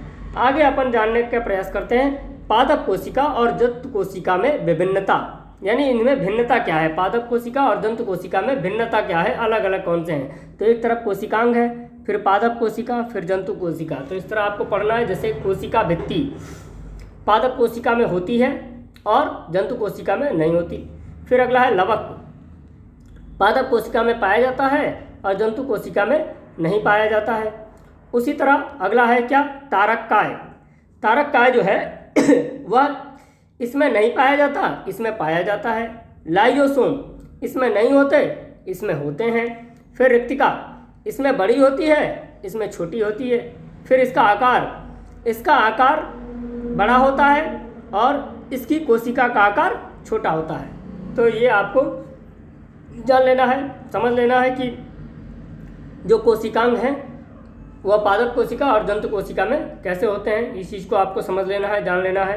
फिर अगली बात आपके पढ़ते हैं कोशिकांग और उनके उपनाम। इनके कुछ उपनाम भी होते हैं, जैसे एक तरफ कोशिकांग है और इनका उपनाम है। जैसे केंद्रक, केंद्रक का उपनाम है क्या, कोशिका का मस्तिष्क कहलाता है, इसको नियंत्रण कक्ष भी बोलते हैं। फिर राइबोसोम है, राइबोसोम इसको प्रोटीन फैक्ट्री बोलते हैं, मोस्ट इंपॉर्टेंट है, हमेशा पूछा जाता है प्रोटीन फैक्ट्री। फिर है लाइजोसोम, लाइजोसोम की बात करते हैं, यह आत्मघाती थैली है और पाचक थैली भी है, ये आपको जानना है। माइटोकॉन्ड्रिया, ये मोस्ट इंपॉर्टेंट है, इसको पावर हाउस कहा जाता है, यानी ऊर्जा गृह इसका उपनाम है। इस कोशिकांग का उपनाम पावर हाउस यानी जो है ऊर्जा गृह है। तो आपको इस चीज़ को जानना है, ये पढ़ना है। फिर अब अपन आगे जो है सबसे छोटी कोशिका, सबसे बड़ी कोशिका और सबसे लंबी कोशिका की बात करते हैं, जो इम्पोर्टेंट है, अंतिम पॉइंट है, आपको समझना है। सबसे छोटी कोशिका क्या है, माइकोप्लाज्मा और गैलीसेप्टिकम, ये आपकी छोटी कोशिका। सबसे बड़ी कोशिका, ये हमेशा प्रश्न बनता है, तो शुतुरमुर्ग का अंडा सबसे बड़ी कोशिका है। सबसे लंबी कोशिका आपकी तंत्रिका होती है। तो इस तरह से आपको ये चीज़ों को पढ़ना है, समझना है। इस तरह से जो है आपका ये तीसरा यूनिट जो है समाप्त होता है और आपको इसको पढ़ना है। दोस्तों आपको ये जैसा भी लगा हो आप बताइएगा, कमेंट बॉक्स में अपने जो है उत्तर जो है प्रत्युत्तर करिएगा हमको, हम उस पर विचार करने का प्रयास करेंगे। जिस भी दोस्त को इसका अगर नोट्स अच्छा लगता है, PDF चाहिए होगा, वो 98 39 44 50 99 जो नंबर यहाँ पर है आपके पास, इस नंबर से ले सकता है। तो ये आपके मुख्य जो चैप्टर रहा, इसमें सारे चैप्टरों को मैंने लगभग बताने का प्रयास किया है और सारी चीज़ों को समझाने का प्रयास किया है। एक एक चीज़ों को मैंने आसान भाषा में लिखने का प्रयास किया है। मैं उम्मीद करता हूँ पर्यावरण में आप जो पर्यावरण अध्ययन का जो यूनिट है, इसमें जो भी चैप्टर हैं, इसमें आप अच्छे से अच्छे अंक लाने का प्रयास करेंगे, सब चीज़ों को जानने का प्रयास करेंगे। मैंने छोटी से छोटी जानकारी को भी NCERT के आधार पर लिखने का प्रयास किया है और यह नोट्स जो है NCERT आधारित है। इसमें कोई त्रुटियाँ हो सकती हैं, मनुष्य जो है वह कभी परिपूर्ण नहीं हो सकता है, तो उसमें गलतियां होती रहती हैं, परंतु जब वह गलतियों में सुधार कर लेता है तो वह मनुष्य जो है कुशल मनुष्य सामाजिक संदर्भ में भी और ऐसे भी कहलाता है, क्योंकि मनुष्य वही है जिसमें मनन करने और चिंतन करने की क्षमता होती है। तो इस चीज़ पर आपको समझना है। कि मनुष्य जो है वह गलतियों कर सकता है, क्योंकि वह जो है अवतार नहीं है। आपको इसको समझना है, वह ईश्वर नहीं है। तो मुझसे भी गलतियां हो सकती हैं, मैं भी आप जैसा एक कुशल विद्यार्थी ही हूँ, और जो है मैं आप लोगों के लिए ये सारी चीज़ें प्रोवाइड करा रहा हूँ। तो हम लोगों का काम एक दूसरे को सीखना और सिखाना है। तो मैं आशा करता हूँ आपके सुझाव जो है हमें प्राप्त होंगे, और मैं आपको इसके लिए सादर आमंत्रित करता हूँ। तो इसी तीसरे चैप्टर सजीव जगत में मैंने आपको ये सारी चीज़ें बताई। चौथे चैप्टर के साथ हम फिर अगली मुलाकात करेंगे। इसके लिए बहुत बहुत धन्यवाद।